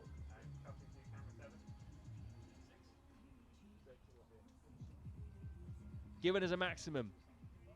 So maybe tougher than I'd first insinuated. Yeah, tough chance backing into the shadow. Reverse, could be a wide, no. But it looked like he did get his hands where they needed to be. So had he dragged it back, maybe the momentum would have carried him over the line in any case, but perhaps a half chance. 2 good snaffles earlier from Eskenazi. This one's connected with really nicely by Lewis McManus. Straight back over Green's head. He just stood and delivered and reached outside his off stump. That's an important 6 for Hampshire. Takes them beyond 200. He's given that plenty. The timing, the elevation. I wonder where that ended up. That could have easily ended up on the other playing field here. No, they've managed to get it back. Luke Holman, who's been the busiest boy at Radlett today, eventually has the responsibility of returning the ball to Green, who's now had a number of 6s hit off his bowling. That's the 11th 6 of the innings. One of the bonuses of playing outground cricket, you see a lot of maximums. He's conceded 53, Green. Goes back to his bread and butter. Quick and outside off stump. Probably over 60 miles an hour, that delivery.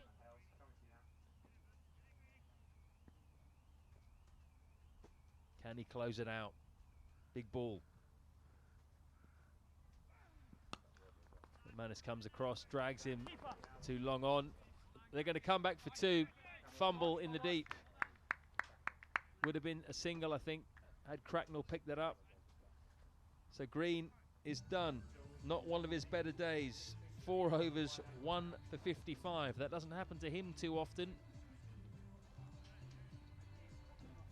And we've got 1 over left. 202 the score for Hampshire. Yeah, we're 282. We said before, it's just about, like, I think from Middlesex's perspective, not getting too daunted by that, especially given they had 200 with 2 deliveries to come in that over and 2 good ones there from Green. It's going to be Steve Finn with all his experience given over number 20. We've seen Blake Cullen from the Salters Field end bowl the ball into the pitch at a decent pace. Finn surely would be looking to do a similar thing. Fine leg inside the circle. Men out at deep square, deep mid wicket, long on, long off, and deep extra cover, call it. Maybe deep cover. Inside edge, I think, onto the pad of James Fuller. Slower ball again, and that's given us leg byes. So Finn going to his changes of pace quite frequently in his last couple of overs. Does have the option as well of just banging the ball in, seeing if the batsman will take on a pull or a hook. He's got 3 men lying in wait on the leg side on the boundary. Looked like that leg break again from our commentary position. We've seen it a couple of times now from Finney. New tricks.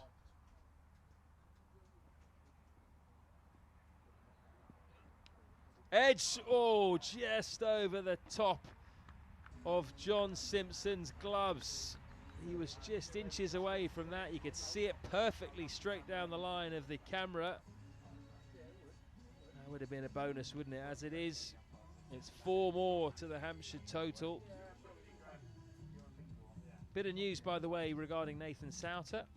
Apparently, it's an ankle sprain, which is a relief. That's what the physio seems to think. He's currently icing it.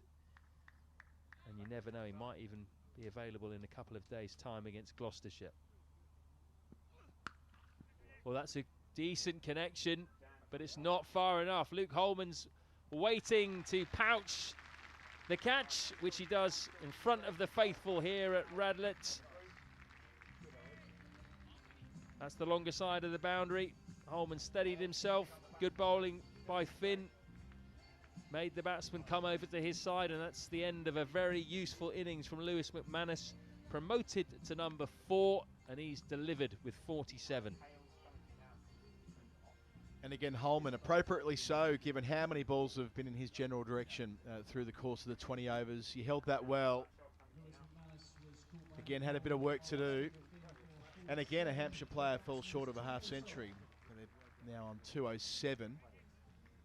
There's been a consistent effort with 3 players falling in the 40s, and James Vince for 31, Dawson for 23. They've all got a start. They've all hit the ball well.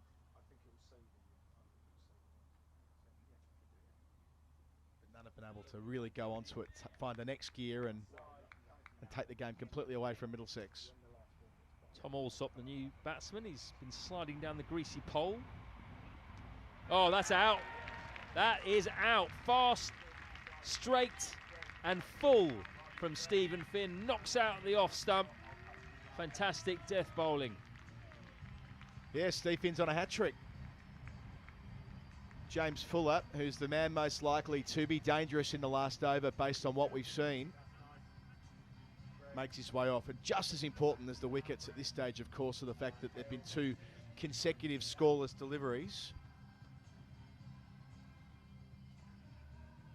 So 207 for 6, 2 balls to go. We saw a hat-trick from a Middlesex bowler in their previous game, Chris Green, the last over he bowled. Well, Steve Finn has the chance to replicate that here at Radlett. I wonder if this could be the first time that's ever happened, that a side has got 2 hat-tricks in a row in the final over of the innings.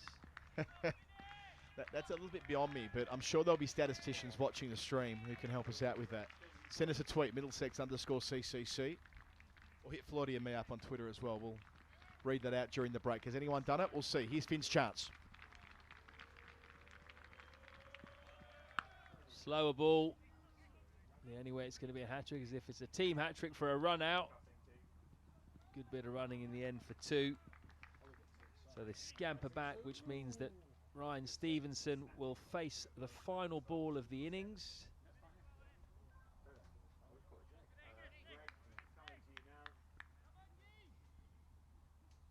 And Steve Finn will bowl it. So I think Middlesex at the moment, given the start, 68 off 5 overs, might be too dispirited with where they are, but they could do with this just going for a dot or 1 or 2. It's pulled out to the leg side. Is it another chance for Holman? And you know what? It's gone for 6. So that's a good finish for Hampshire. 215 they score, having been put into bat, remember, by Middlesex. And they have been hitting the ball out of the park for fun today. Small boundary here at Radlett Cricket Club. Looks a good pitch though. And Middlesex are going to have to bat really well to get their first win of the season. They lost their first 2 games, chasing in both of those as well. They chased against Surrey, who scored over 220. Didn't get anywhere near that, despite a really good start provided by Paul Sterling and Stevie Eskenazi.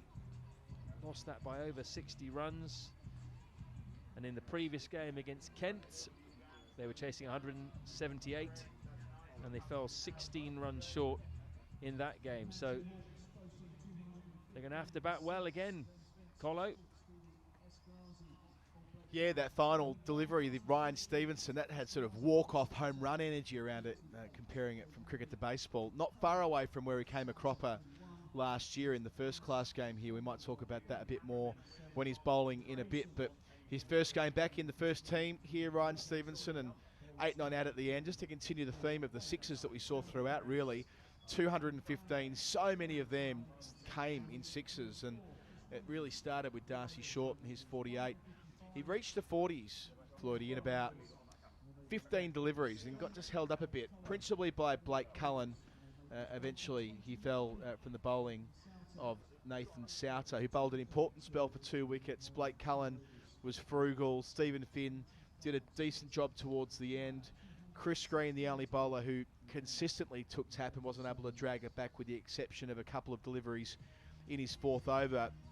And again, sort of reiterate the point I made a couple of moments ago, 215, yes, it's daunting. Any T20 score with a 2 in front of it will be daunting to a certain extent. However, 215 on a small ground with a rapid outfield, a flat track where batsmen have been able to get resourceful, knowing it was going to be true of bounce.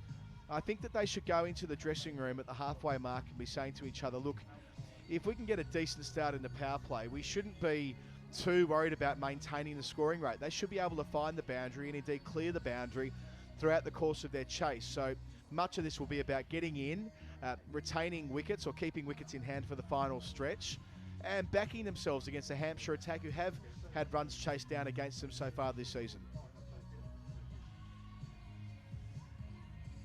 So the local ground staff get to work. That looks like the light roller being rolled up and down on a pitch that has played pretty well, in truth. It's a glorious day here in Hertfordshire, about 30 or 40 minutes drive from Lords, just up to the north. Middlesex play a few games here these days. They train here a lot in the winter as well. They put up a marquee and train in that sometimes. Yeah, you're right though, Colo. They're going to have to get off to a good start, and the man to provide them with that start is Paul Sterling, you would think. He looked in great nick against Surrey with a rapid 50 to suddenly revive Middlesex in that game and give them the smallest of hope of chasing down a massive target. Unfortunately, he got out, and then it was much, much harder after that. But he looked like he was in top nick. Spent 10 years here at Middlesex, leaving in 2019 because he had to choose between Ireland and Middlesex, unfortunately. But he's very popular down in these parts, and he played some fantastic shots in that game. Such a clean striker of the ball. They really need him to get going today to have a chance of chasing down this score. Him and Morgan really are the two big fish in the batting lineup. Yeah, I think that's right. Eskenazi had the season of his life last year in the Blast, the second most amount of runs across the country, and Morgan, who'll bat at 4. Joe Cracknell, who made a half century in one of his only games last year, gives it a massive wallop. And then John Simpson, who had another very good Blast season back in 2020, albeit a truncated season. They didn't get play the whole way through as they normally would. So 216 is the target for Middlesex. We might take a quick look at the highlights from Hampshire's innings. They finished on 215 for 7.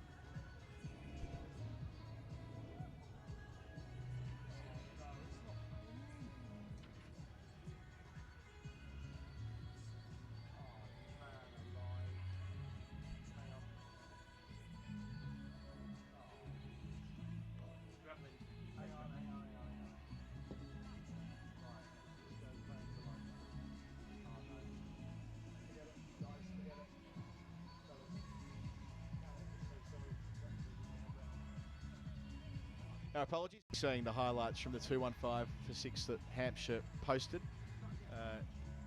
Not quite yet though, unless I get a signal from my left here in our commentary box. Chalk that up to the Gremlins in the system. First day at the outground. One of 3 games here at Radlett. We love being here. The degree of difficulty I'm putting on the live stream goes up a couple of notches when you're not enjoying the surrounds of Lords, but that's okay. We'll be back for the Middlesex chase in a matter of moments. We can see the ground staff making their way from the field. The Hampshire bowlers going through their paces. Kyle Abbott, looking forward to seeing him go at it, wearing number 87. Middlesex have 216 to get. We'll be back for that in a few moments.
Well, Sandstorm's playing. That must mean Middlesex are ready to roll. Stevie Eskenazi, last year in the T20 Vitality Blast, he was quite outstanding. Made in excess of 400 runs and pongoed them all over the place at Lords, where there were no fans. Well, there's 990 odd fans in here tonight, we believe. Just under 1,000. Can they be entertained by the man who was leading the team in four-day cricket last year? Indeed, he started the season leading it this year as well. It must be said he was in charge of the county championship squad for a couple of games before Peter Hanscom arrived, and here he will be. Liam Dawson, ball in hand from the Salters Field end. Left arm around. Eskenazi taking a single out to the man running in from long off. So outside the circle, long off, and deep square leg in front of the crowd. James Fuller has the job out there in front of his former fans. I say former fans, I'm sure they still wish him well. I wouldn't be so sure, mate. So for Paul Sterling, deep square, which is Fuller, becomes deep mid-wicket. Second player outside the circle is at long off still, not far away from the scoreboard. Sterling, first ball, through the gap at point, gets himself a boundary. That's the need Middlesex needed. We know that Paul Sterling, with all his experience, he'll have a plan in mind. And his plan is generally see ball, hit ball. And he's good at doing it as well. Got such fast hands, hasn't he? We saw that in that game at Lords. Just whips through the delivery. Loves playing through the offside too. That's his area. Either along the ground or in the air. Does it again, albeit off the knee of backward point to slow the ball down. An easy two. Tell you what, if Sterling gets going with these short boundaries, look out. He really could get Middlesex off to a flyer.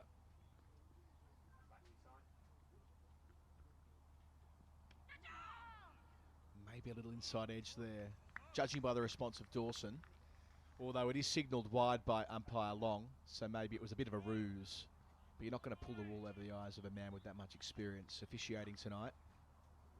Likes to do that, Sterling. He makes room to go through the offside and then goes the other way. Hits through the leg side. Over extra cover. Beautifully struck by Paul Sterling. Out towards Floydie's car. That's 6 runs, 14 without loss. Stay away from my car, Paul. That was a fantastic strike. It really was. That was Paul Sterling in a nutshell. Raw power through the offside. That cleared the boundary by some distance, right into one of those big trees just out on the offside boundary. You do not want to bowl there to Sterling, though. Just tossed up outside the off stump. He will whack you over the top of the covers all day long. Well, it was a night not too dissimilar to this around this time last year when Paul Sterling put on a clinic chasing 329 against England in a one-day international at the Rose Bowl. I don't want to get ahead of myself, but on that occasion it was inside out over cover all night long. That's his shot, as you say. I think they're still trying to find the ball, so it's perhaps gone off the roof of your car into the adjoining paddock. Who's to know? Get the hand sanitizer out, rub it on the ball. Let's get going. Don't know why you've got it in for my car, mate. That was the car that brought you up here, I'll have you know. It's got half my life in the back seat at the moment.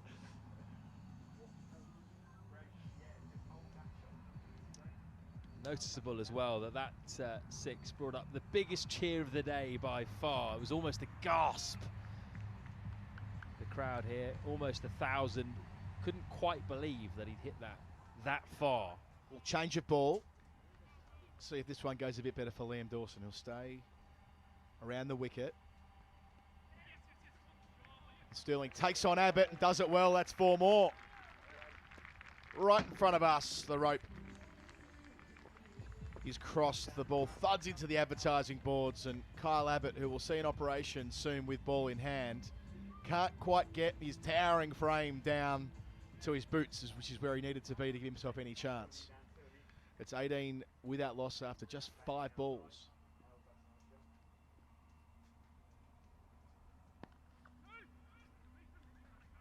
Two's the call off the bat, but they're happy with 1. So 19 from the first over.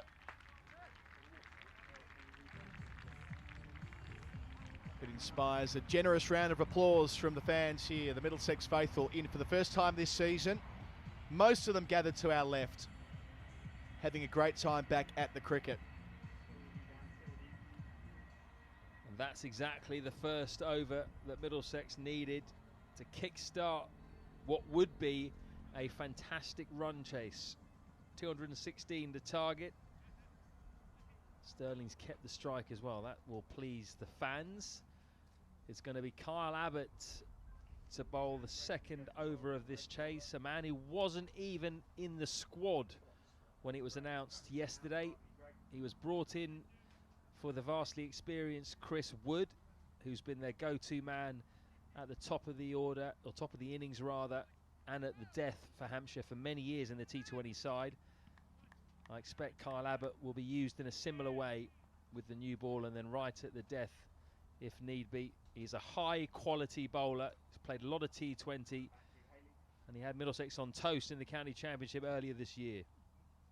Down the leg side to begin. Yeah, one of these bowlers who has a better record playing for his country than he does in domestic or just franchise cricket, I suppose you'd call it these days. An economy rate of 8.3 when playing at domestic level, and that goes back to 7.9 when he was turning out for South Africa before he registered as a Kolpak in 2017. Now an overseas player at Hampshire. Pulling. Can't beat mid-wicket. Sterling there. Weatherly doing the fielding. Yeah, I think when we saw him warming up, Floydie, our first thought was, what's he doing here? Surely he's not come up with the team for a little look and a bit of a warm-up and some laps, maybe some run-throughs. He should be having a break. It's his time off as the sort of senior red ball bowler. But we were wrong, and here he is, charging in. Over point, good shot, but there's a sweeper out there. Fuller does the tidying up. Sterling's already up to 18. Not a bad man to bring out as a substitute. Abbott really was magnificent in the county championship against Middlesex at Lords. 11 wickets in the game. He was almost unplayable at times. Watching him and Mohammad Abbas bowl in that game, it was like watching an international attack, really. Very hard for a Middlesex batting lineup in that game that was already low on confidence. Deep point, fine leg. Or a deep square, I should say, outside the circle. That ends up at mid-on. The hands of Mason Crane. Looking forward to seeing Mason Crane bowl.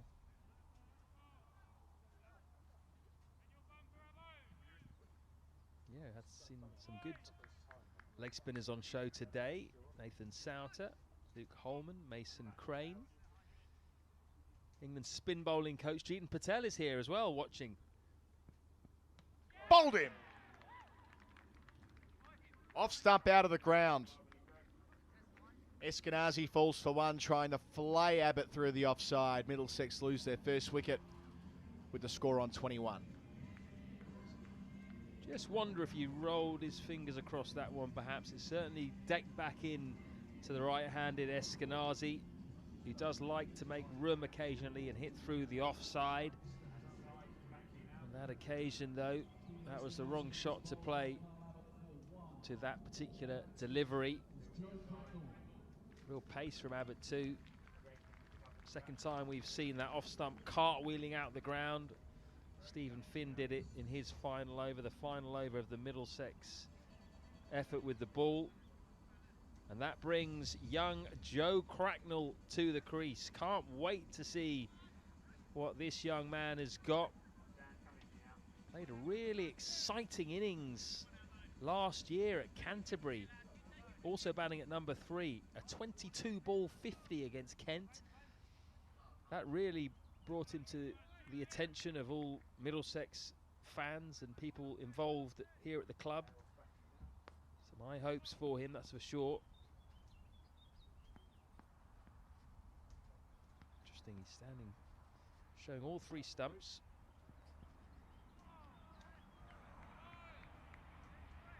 It's gone above the outside edge, really. Tried to play the horizontal bat shot to get going.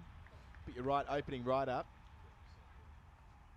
It's that contrast between red ball cricket, where batsmen are increasingly across their off stump, which is a philosophical debate that continues to gather pace on the basis of what's going on with the England team right now. But at white ball level, opening up, going leg side seems to be the order of the day. Yes, Cracknell, a 22-ball half-century last year at Kent, end of a successful over for Kyle Abbott. So a couple of runs from it, and the wicket of Eskenazi, outstanding by the big South African. Yes, but Cracknell, 21 years of age, made his debut back in 2019, that one half-century.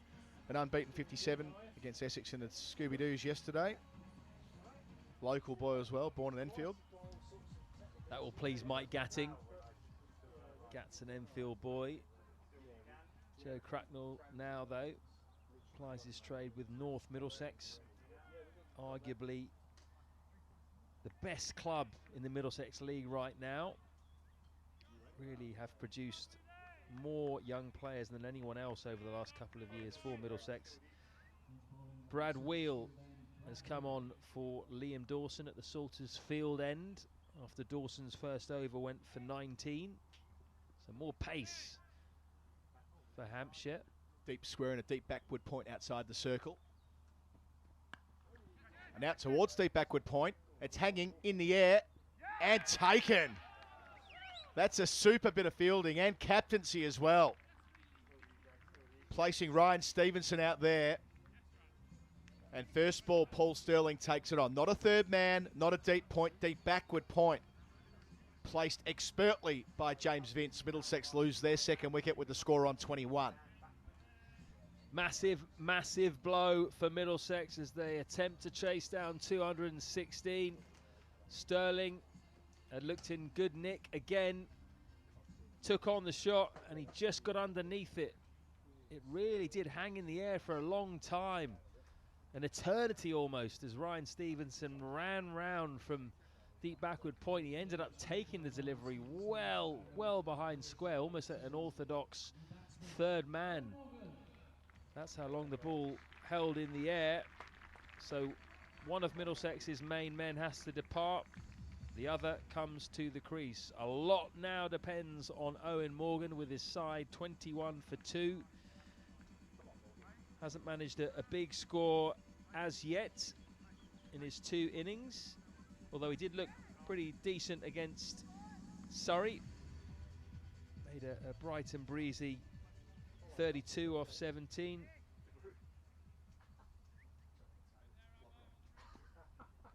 (27 off 27 balls against Kent. Here comes Wheeler's second ball. Got a slip now. Out to cover, yet to get off the mark, having faced 3 balls.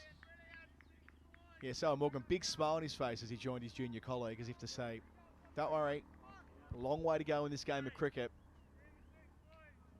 I've played in many games where we chased down 200 plus, or something like that. Just putting the younger man at ease. Deep square, and they've retained the deep backward point. Beating him outside the off stump. So that's 4 dot balls to start Cracknell's evening.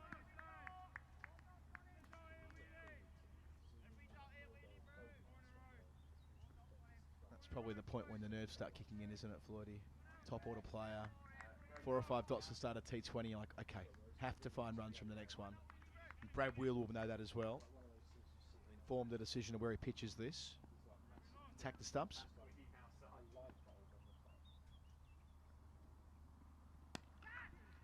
Catches the call, but it's a boundary. A square drive. It races away.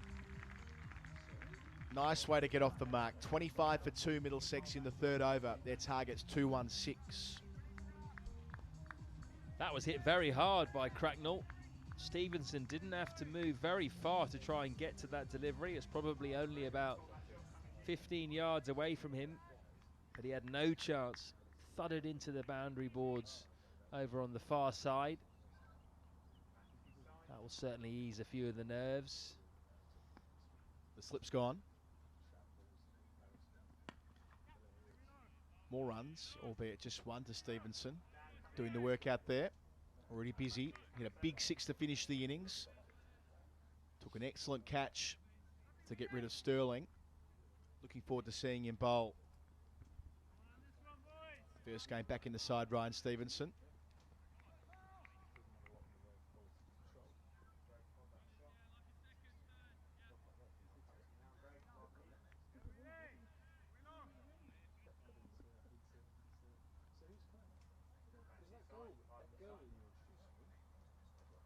Morgan's first ball. Inside edge. Spits out the deep backward square. Do they want to? They do momentarily. Morgan ultimately declines the second. 26 for 2 at the end of a successful over. 27 for 2 make that. I'm just ahead of the scoreboard of half a beat at the moment. So a long way away from the finish line, which for Middlesex is 216. 3 overs gone in this chase. Italy Morgan was to face up against Kyle Abbott. There's 1 for 2 so far. Just 3 games left, including this one for Owen Morgan, before he goes into the biosecure bubble for England's series against Sri Lanka. So this game, the game in two games time, 2 days time even, here against Gloucestershire. And then Friday away to Glamorgan. He'll be desperate to win at least one of those, probably 2. Well wide there.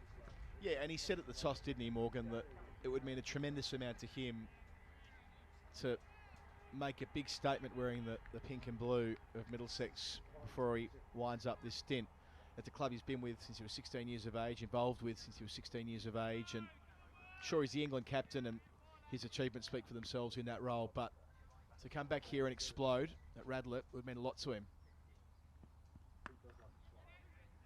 Gets runs here, a couple of them around the corner.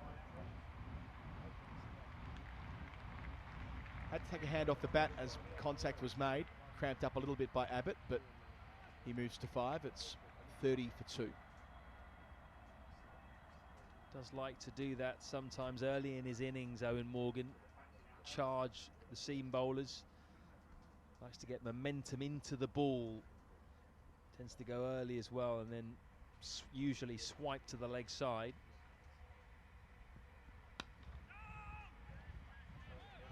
He's playing himself in. And that's always been his play, hasn't it? In terms of T20 cricket. One-day international cricket for that matter. Knows that once he's in beyond about 5 or 10 balls, he's going to be a menace for any bowling attack around the world. Even one of the strongest Hampshires here with Kyle Abbott leading it today.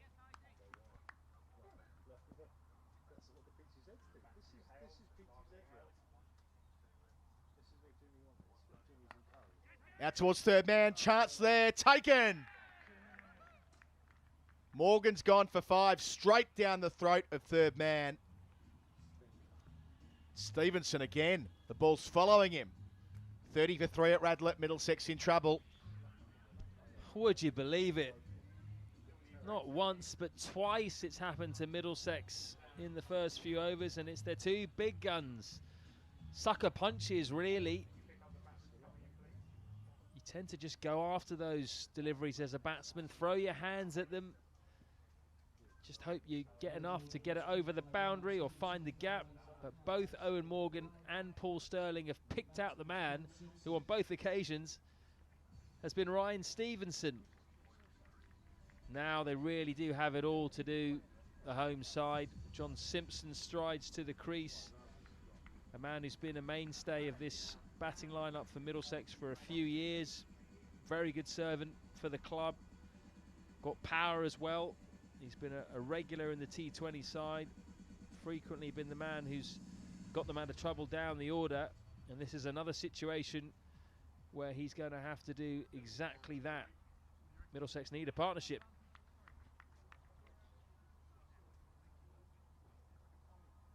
So 2 wickets for Kyle Abbott.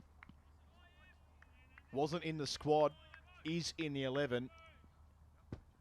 Is proving to be deeply problematic for the home side. 2 for 5, his analysis halfway through his second over. Simpson, first ball steered out to point.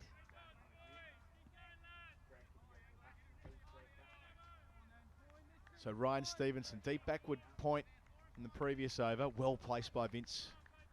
And then down right in front of the scoreboard at third man with Abbott in operation over the wicket. Time to get the ball in his hand, I reckon. Given he hit a 6 from the final delivery of the innings. A couple of catches already. He's got history with this ground, not particularly positive history, but Abbott changes direction around the wicket. Simpson off the mark. That should lean into this positive night that Stevenson's having and get him into the attack, I think. Not a bad shout, actually. Sure, he's feeling very confident at the moment. Always a good feeling when you can contribute in the field early on in the game. Yeah, hard to know really whether you say that was bad luck on the Middlesex batsman's part or poor planning. Pulling over the top of mid-wicket. 1 bounce, 2 bounces over the rope in front of the pavilion. Cracknell gets a boundary. 35 for 3 at the end of the successful over from Abbott. 4 gone. The target's 216. Quick hands from Joe Cracknell. He was on to that short delivery in a flash. Pulled that well in front of square as well. In fact, it was almost over mid-on, really. It was over wide mid-on. A strapple. Clearly got a lot of talent. Times the ball well. He's aggressive. He can score quickly, as that 22 ball 50 will tell you. And as you asked for, Adam Collins, Ryan Stevenson's into the attack after his 2 catches. This is what he's paid to do. Yes. I'm looking forward to this. He did bowl very nicely out here last year in the 4-day game before cutting his leg, running into a tent, as is the oddities of COVID cricket, which is one of those things. But gets his chance here, over the wicket to start. Oh, the direct hit. Buzzers. They do get a second. There was an appeal. You've got to take the throw in that situation, I suppose. It's just one-day cricket, T20 cricket. Worth a pop.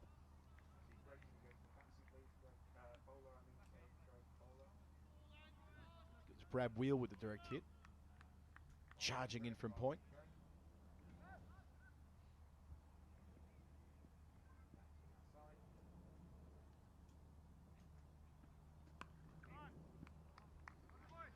So the 2 men outside the circle are at deep backward point. Abbott's doing that job and deep mid-wicket. I was going to say in front of the hospitality tent, but I don't see many people in there. It must be serving a different role this week. Again, we're still under COVID provisions, of course.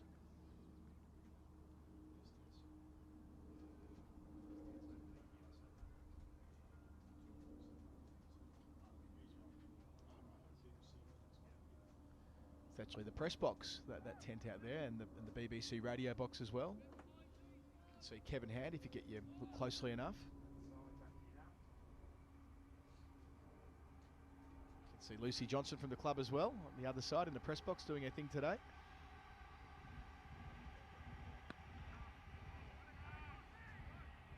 Good running.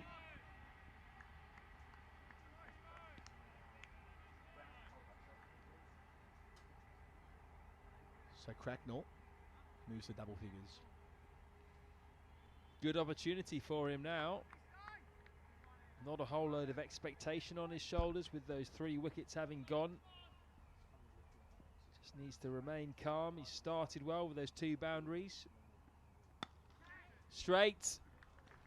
And straight enough to find the boundary.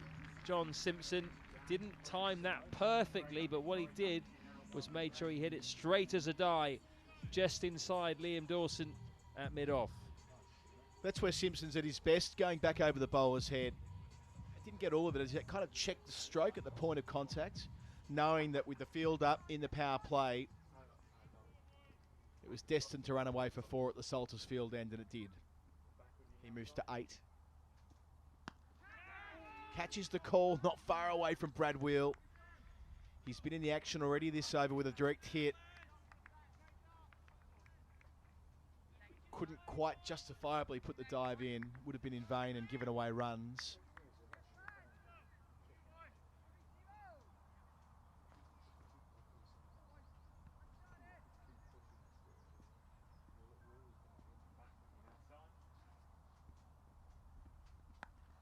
That should go for 6, and it does. Hoiking around the corner, slapping the advertising board on the full. So a productive over there for the home side. Simpson a 4 and a 6 off Stevenson. 49 for 3 the score. Middlesex well behind the game, but with an experienced campaigner like Simpson there and a talented young man like Cracknell, they're not going to throw in the towel, that's for sure. Second maximum of the innings. Not quite as big as that huge blow from Paul Sterling into the trees on the offside. It does mean that Middlesex are up to almost 10 and over. Still behind Hampshire, who got off to that fabulous start. At this stage, they were 68 without loss, as opposed to 49 for 3. The key thing, though, being the 3 wickets, of course. They wouldn't be too bothered if they were 49 without loss. Yeah, 10 and overs about where they need to be, of course. A little fraction over that. But, yeah, with the short boundary here, quick outfield, flat track. It's the one they're fighting. Here's Wheel with that extra pace. Short of a length into the guts of Cracknell. Wheel's changed ends. He's coming in from the pavilion end now. Much cooler, isn't it, right now, Colo? The sun's just starting to go down a bit. The shadows are a bit longer. Certainly cooler in our commentary marquee. I've had to put my shoes back on and my socks, which I'm not very happy about. I was quite enjoying commentating barefoot.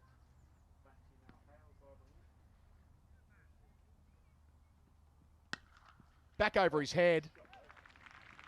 4 more it will be. Cracknell's just building here, and building well. Middlesex passing 50 in the process. Joe Cracknell can play.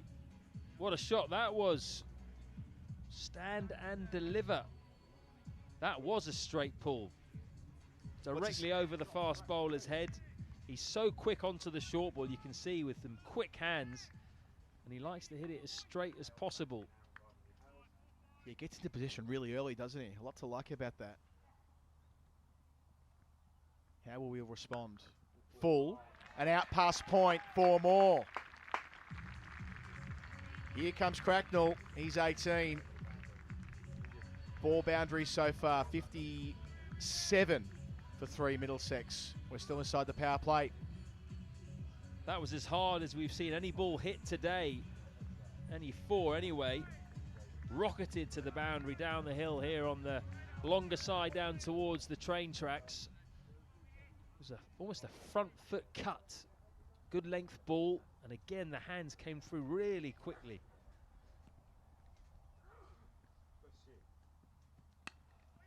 Again in that particular part of the ground off the front foot this time, but only for a single after the bobble. 58 for 3. You're right about the front foot cut and the straight pull. Not terms that we tend to use. Unconventional stroke play, but very modern batsmanship as well in terms of being able to get into position early. Fast hands, strong forearms, And inside the power play, if you place it right with that combination, you're going to score plenty of runs. One to watch for Middlesex fans who've come to life a little bit through those string of boundaries. Back to Simpson, 2 out, both on the leg side. Nearing the end of the power play. Can't beat Mason Crane. So 1 ball left before the field can spread, which presumably will mean Mason Crane, Liam Dawson try and come in for the squeeze overs. As we know, the data always says that the 7th over is the most frugal of the innings across all of T20 that's been played so far. Work that out. Wheel finishes the power play well with a couple of dots for Hampshire. But Middlesex, after losing 3 wickets in 3 overs, have made their way to 58 for 3. They're still 158 runs away from their target of 216.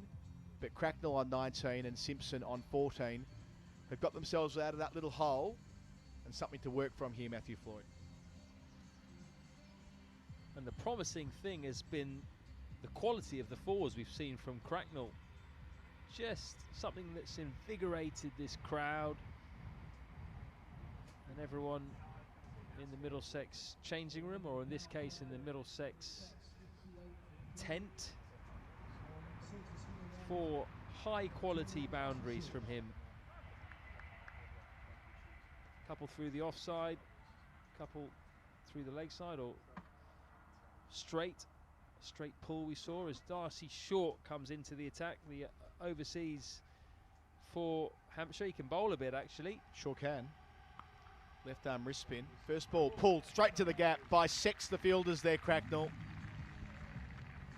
An impressive innings this, going from strength to strength. He's into the 20s, 23 for the number 3, 62 for 3 the home side.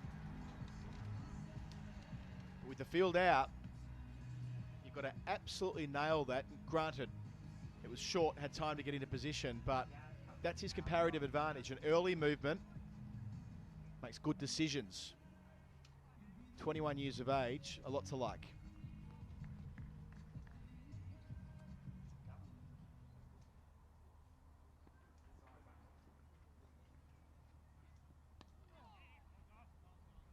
Could be 2. Just the 1 in the end. Darcy Short, as I was mentioning, can bowl. He's got 49 wickets in T20 at 30. Economy rate 8.29. Not too shabby for a part-time bowler. Yeah, when he was first picked for Australia, it wasn't about his wrist spin, but it wasn't not part of the conversation. He was kind of picked as an all-round package who could float a little bit. Too short here, though. Back over his head by Simpson. Nearly cut off. It is cut off. In the end, a very good stop there. At long off. With Stevenson again. The ball's followed him in much the same way it followed Luke Holman when Middlesex were in the park earlier. He managed to not only stop it, but push it towards the man running around at long on. Here's Simpson again. Full toss over his head. Great elevation into the sight screen. 6 runs for Simpson. He joins Cracknell in the 20s. Middlesex is skipping along pretty well now. They're 71 for 3. This is building. Partnership up to 41. Bit of a gimme from Darcy Short. Tried to toss that one up, having dragged the previous one down.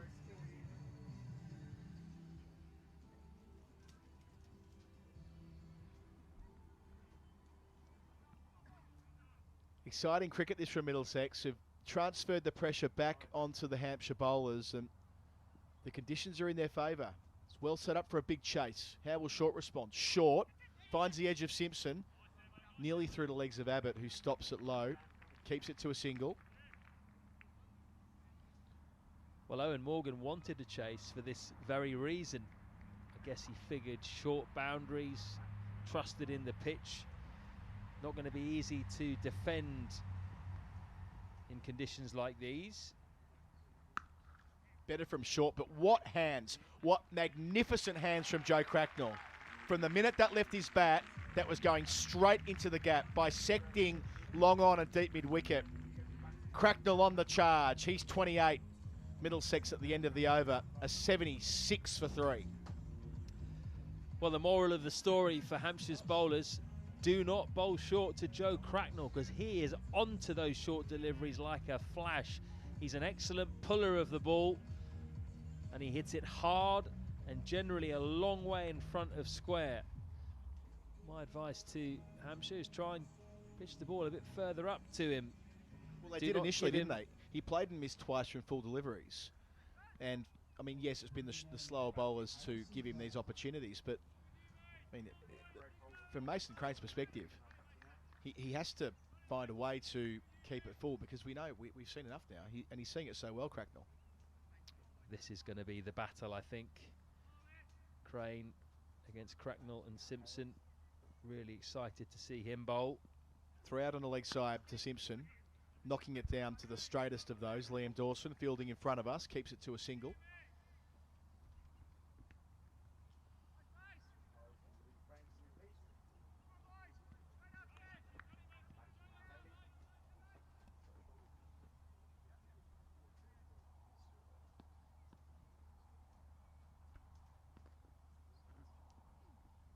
Crane across the line, goes Cracknell, it's 4 more.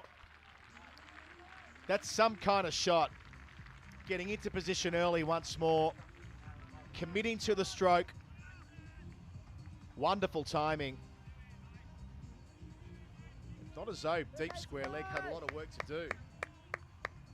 Out there at the moment, it's Darcy Short, a fine fielder. Would have had no more than 5 metres to move from the Portaloo there that he's fielding in front of, but such is the timing and power as Cracknell moves to 32. That wasn't going to happen. 81 for 3. Good stuff, this.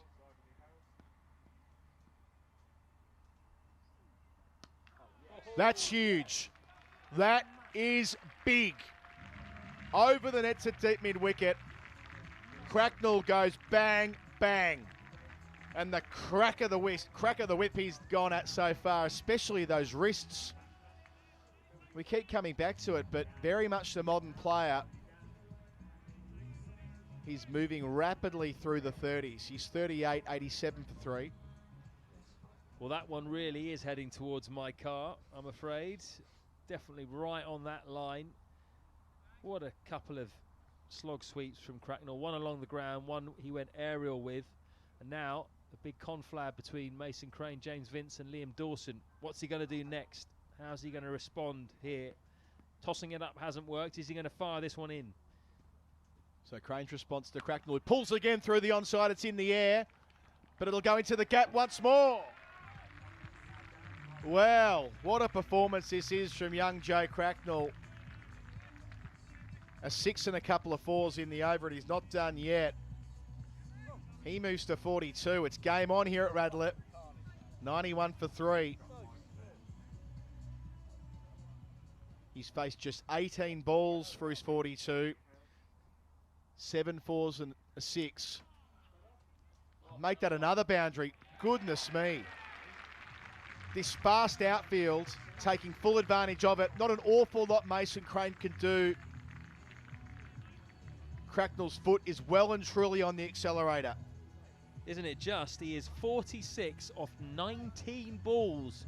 He's a boundary away from a 20-ball half century. This is changing the complexion of this run chase rapidly. You wouldn't have thought this would be happening now when they were 30 for 3 Middlesex, with both Sterling and Morgan back in the pavilion.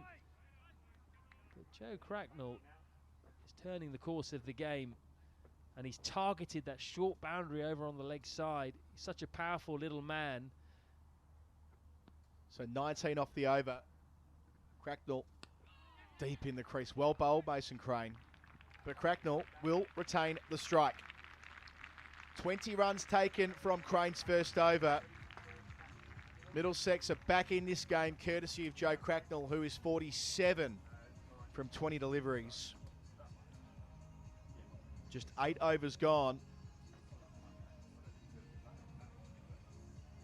We said from the outset, Floydie, this had the preconditions for an exciting night, an exciting chase. It's short here on the eastern side of the ground. And that is where Cracknell has been targeting. Just 1-6 as well, so it's been mostly along the ground, or at least not trying to clear the rope. He did so once, a huge 6 out towards your car, but with the exception of that, it's been placement, the primary feature of Cracknell's innings. Ryan Stevenson back into the attack. That was who Cracknell first got stuck into. Stevenson, 14 from his first set. So where are they setting up here, Floydie? Deep square, deep mid-wicket, long on, deep point, and a... Long off, maybe? Long off. No, a third man, sorry, third man. So they're going to give him mid-on inside the mid-off inside the circle. Cracknell squared up. Gets one, two, not quite. Considered it.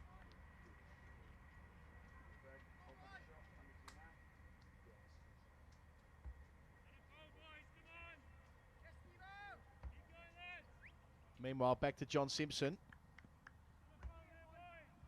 Going well himself, 24 from 13 balls so far. He's cleared the rope twice, loves going down the ground, thus long on drops back. Likewise, third man in front of us. And it comes towards third man as well. Here comes Kyle Abbott, charging in. Can't quite get there. Good diving stop, really good diving stop. Would have been 4 runs. Everything needed to go right for him to realistically make it. And also to be an athlete, he yells back over the rope. Special comments from Kyle Abbott. We can put you on mic next ball, mate. Well, I tell you what, he was herring around there, wasn't he, Kyle? Full pace. At one point, I thought he was going to get there. Just short. He did really well just to get his hands down on the bouncing ball. Oh, there's the inside edge from Simpson. But 4 runs he gets because fine legs inside the circle. So they had long on back and third man back. Mindful that Simpson loves accessing that area. Maybe he gets a top edge, and it nearly came to fruition beneath us here where Kyle Abbott is stationed. But next ball, it's the other way. Fine leg has to be inside the circle. Of course, only 5 men allowed out with that configuration. 30 Simpson, the 100's up, 103 for 3 Middlesex. Amazingly, Middlesex's 100 has come up fairly quicker than Hampshire's. Hampshire's only came up in the 10th over. Simpson slapping past mid-off, not quite past mid-off. That was a close run thing on the bobble there from Darcy Short. Just managed to keep it in his hands and keep it to a single. But the good news from an entertainment perspective, back to Joe Cracknell. He's on the hunt for a second half century in T20 cricket. If he gets there, they'll both be rapid half centuries. His first one in 22 balls. And he moves to 49 from his 22nd delivery here. Good bit of bowling from Stevenson, hitting the seam, bringing it back towards the right-hander, who was left but no choice but to dink it into the offside. 111 to win from here. Not yet at halfway.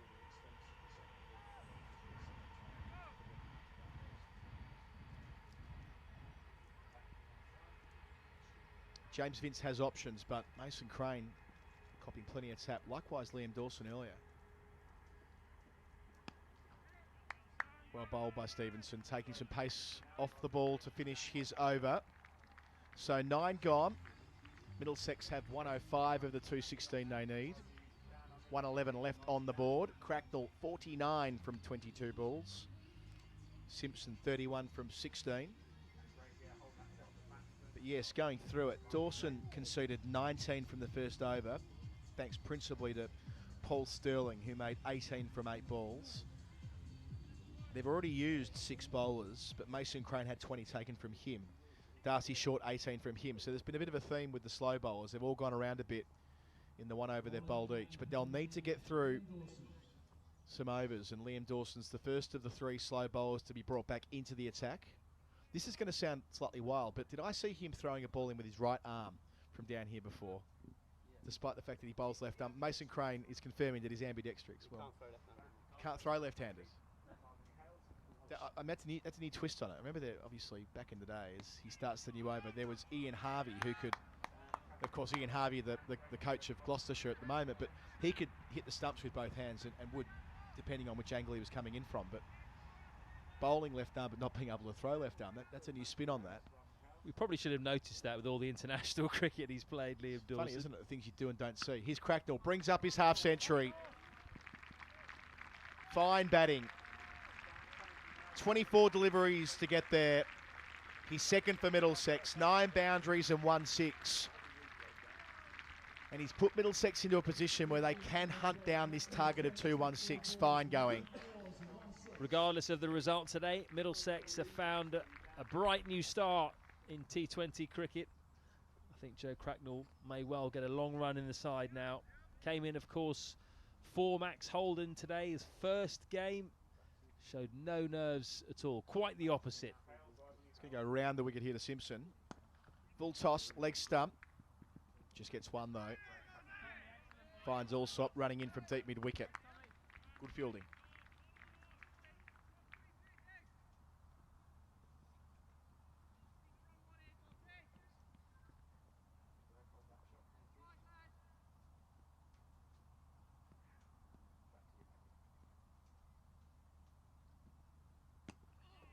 Yorks him. Bit quicker. There's the experience of Dawson coming to the fore. 51 Cracknell. And Middlesex are halfway there. 108 on the board, 108 to go. And nearly halfway through the innings. Perfectly positioned.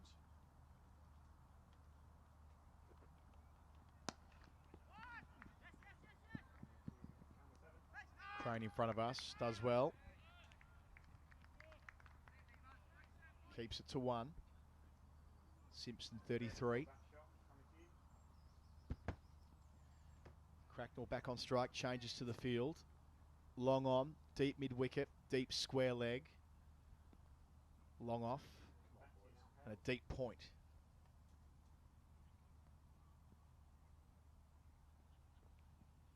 Cracknell leaves alone, and rightly so, wide signalled. Trying to stay away from his slog sweep there, protect the short boundary.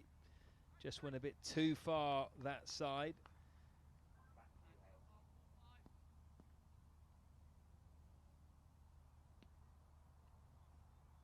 Straighter, but quicker as well, into the pads. Good delivery from Dawson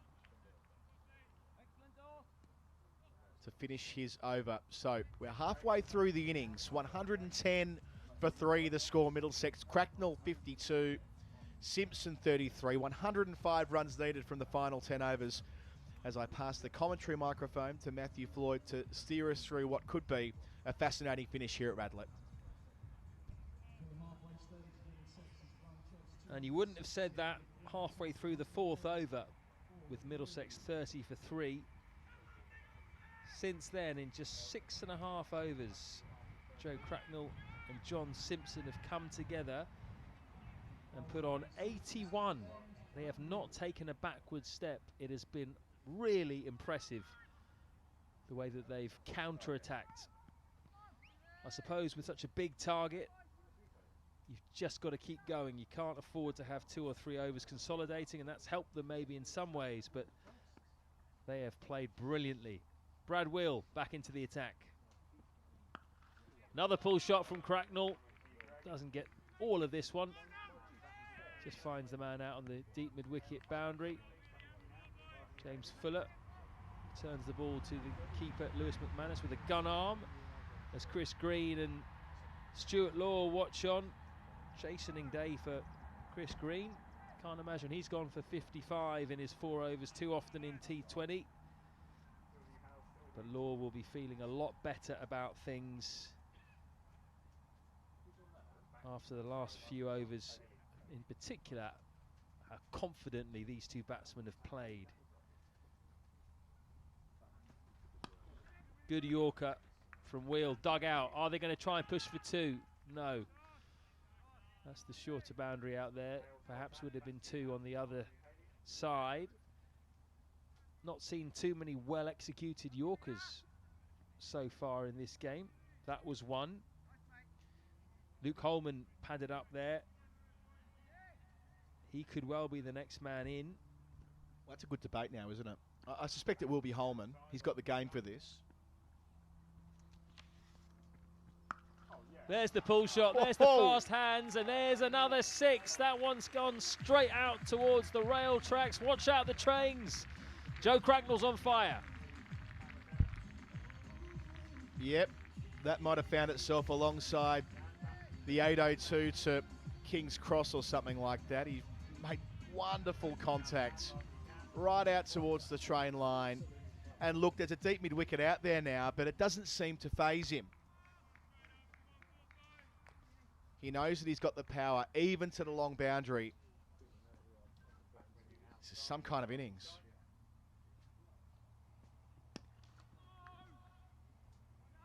Big no there from Joe Cracknell. Felt he missed out on a juicy full toss, but I think a lot of that is to do with how he's affected the bowlers here. They don't know what lengths to bowl, tried to go very full there, got it wrong. They really don't quite know how to deal with this young man at the moment.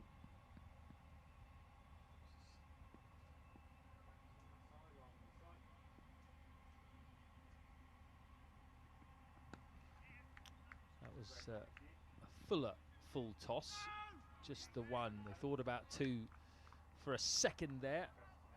Would have been a bad decision though. And John Simpson comes back on to strike. He's played his part as well.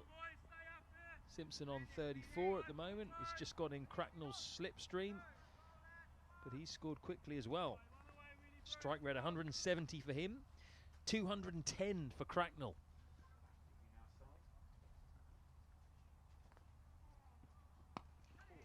Again, low full toss that Simpson digs out to the man sweeping on the boundary on the offside. That concludes the 11th over. 10 off it. So Middlesex, as it stands, just around about the required run rate. And I think with Cracknell, why it's been so impressive, you see 29 ball 60s from time to time, but almost always it requires brawn. I mean, it's to do with muscle strength and bat speed and clearing the rope time and time again. This isn't that kind of innings. I mean, sure, the bat speed's there, but it's clever. It's his brain that's being deployed as much as his forearms and his blade. This is good stuff. This is impressive stuff, and I'm sure that anyone that's watched it so far will attest to the fact that this guy's got a big future.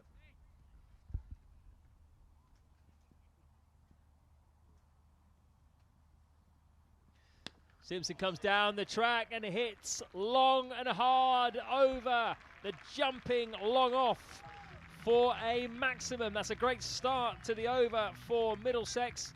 It's actually quite well bowled in the end by Dawson. He saw Simpson coming, hung the ball outside off stump, but Simpson carried on through with the shot and got the requisite power.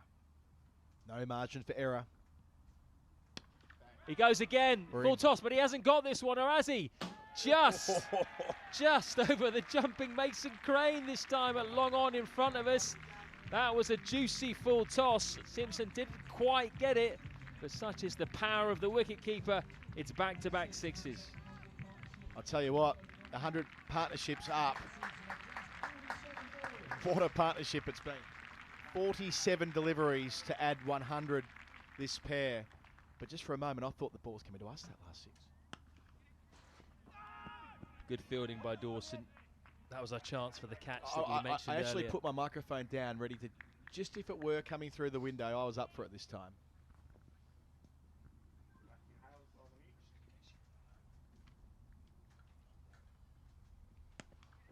So Dawson just firing it in now and going full after those 2 sixes. So these two now not far off the record 4th wicket partnership in T20 cricket for Middlesex, which is 115 in 2019 at Lords. 2 players you might know, A.B. de Villiers and Owen Morgan against Surrey. A couple of useful types. Again, fires it in full. That's what happens often when a spinner gets hit over his head for a couple of sixes. Of course, we have no statistician with us here, but we do have the Middlesex Comp Supremo, Stephen Fletcher, passing us those kind of notes. Always good to acknowledge where the stats came from. I've learnt over the years. You keep getting more.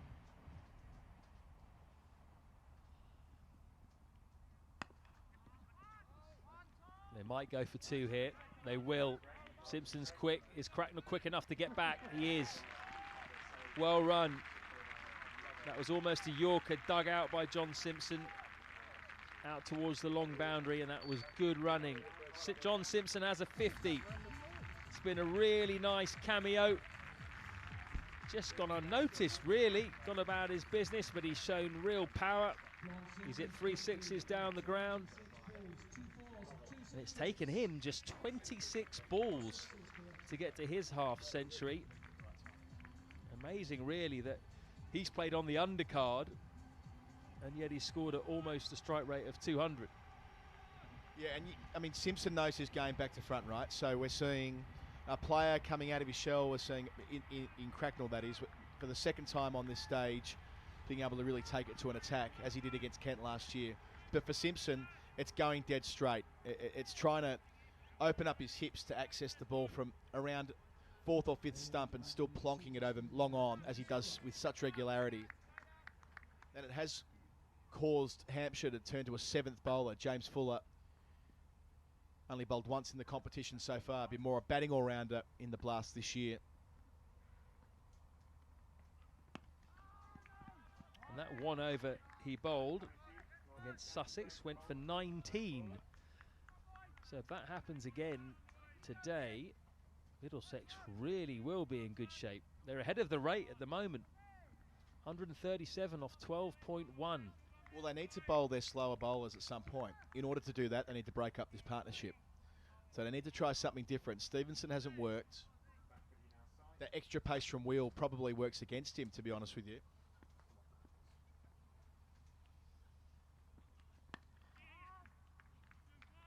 Again, they might look for two. Not this time. Just hit that a bit too hard out towards deep mid wicket. Fuller will bowl a lot of changes of pace, cutters. And I guess he'll try and get the right-handed Cracknell to take him on out to the leg side boundary, the longer boundary, and see if he can get him that way with 3 men out in the deep. With Simpson, he might have to change up his tactics slightly.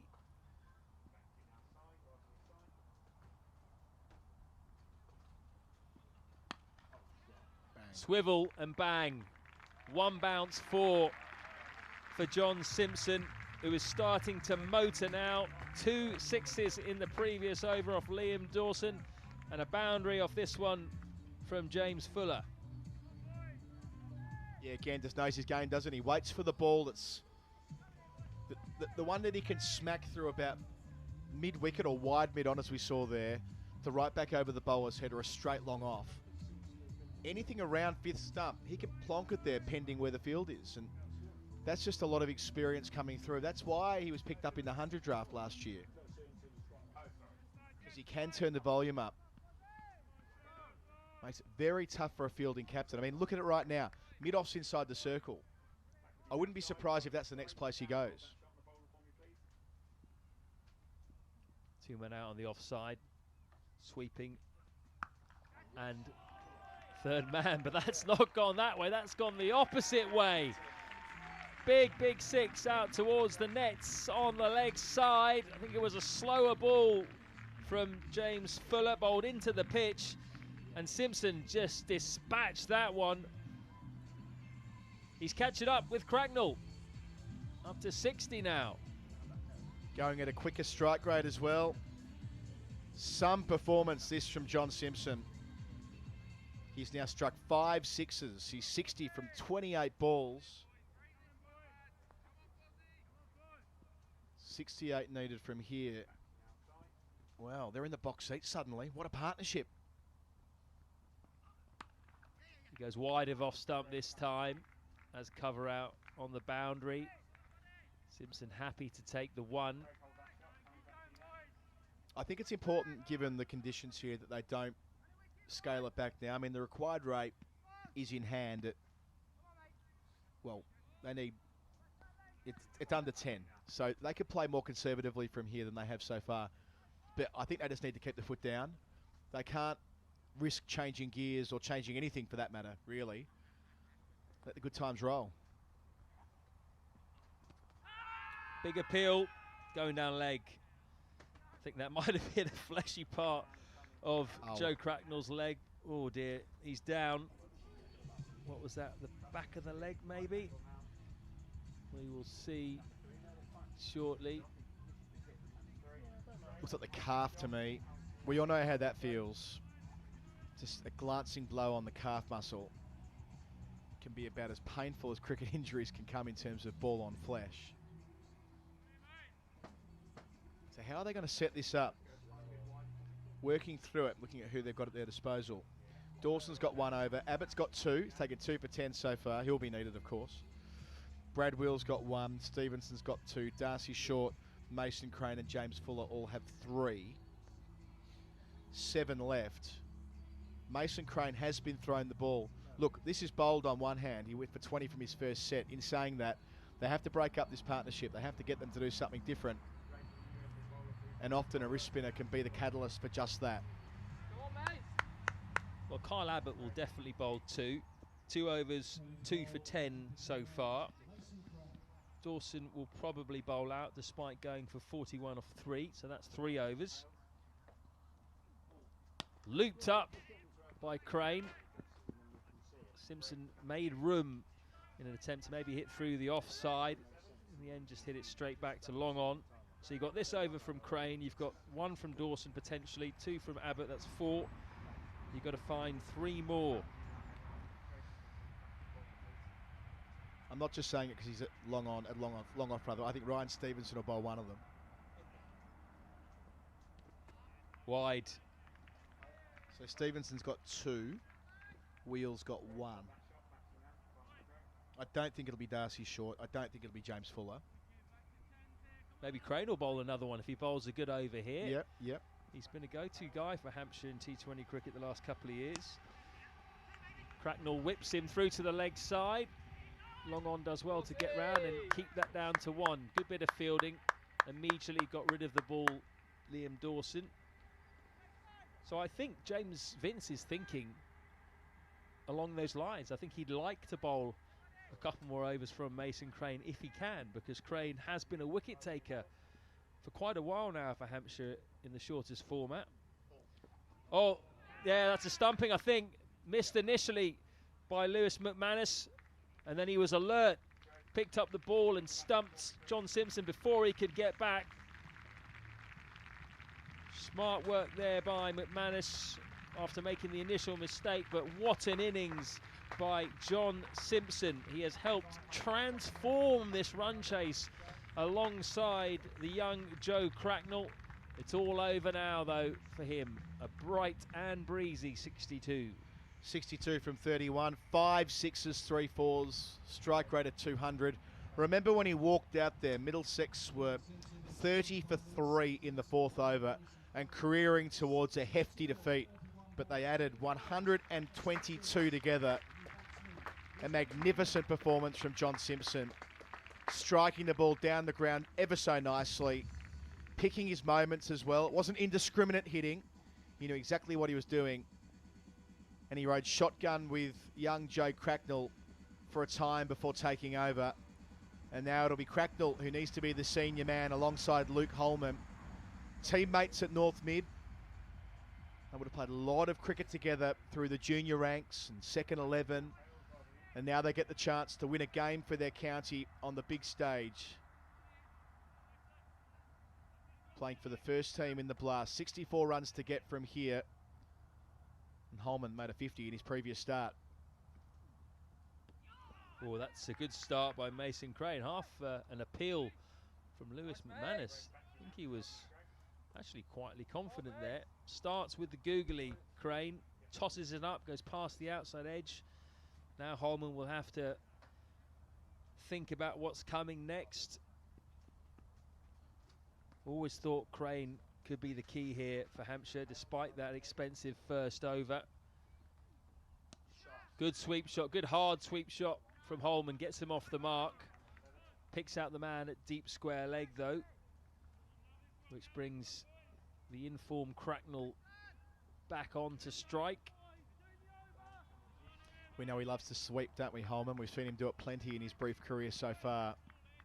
Made a great impression in the Blast last year, both with ball and bat. Had a fine debut.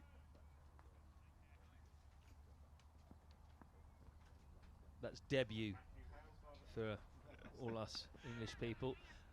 Hung out there again to the offside, and Joe Cracknell catches up with that one.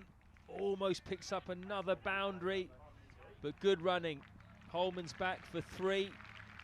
2 young men out there should have plenty of energy. That's the first 3, I believe, we've seen during this game. Brings an end to Mason Crane's second over, a successful one as far as Hampshire are concerned. 156 off 14 overs, which means Middlesex require 60 off 6, exactly 10 and over. Who are the favourites now, Colo? Is it still Middlesex despite losing that wicket, do you think, or is it a bit more even? No, I think that's exactly what Hampshire needed. It is an even game from here.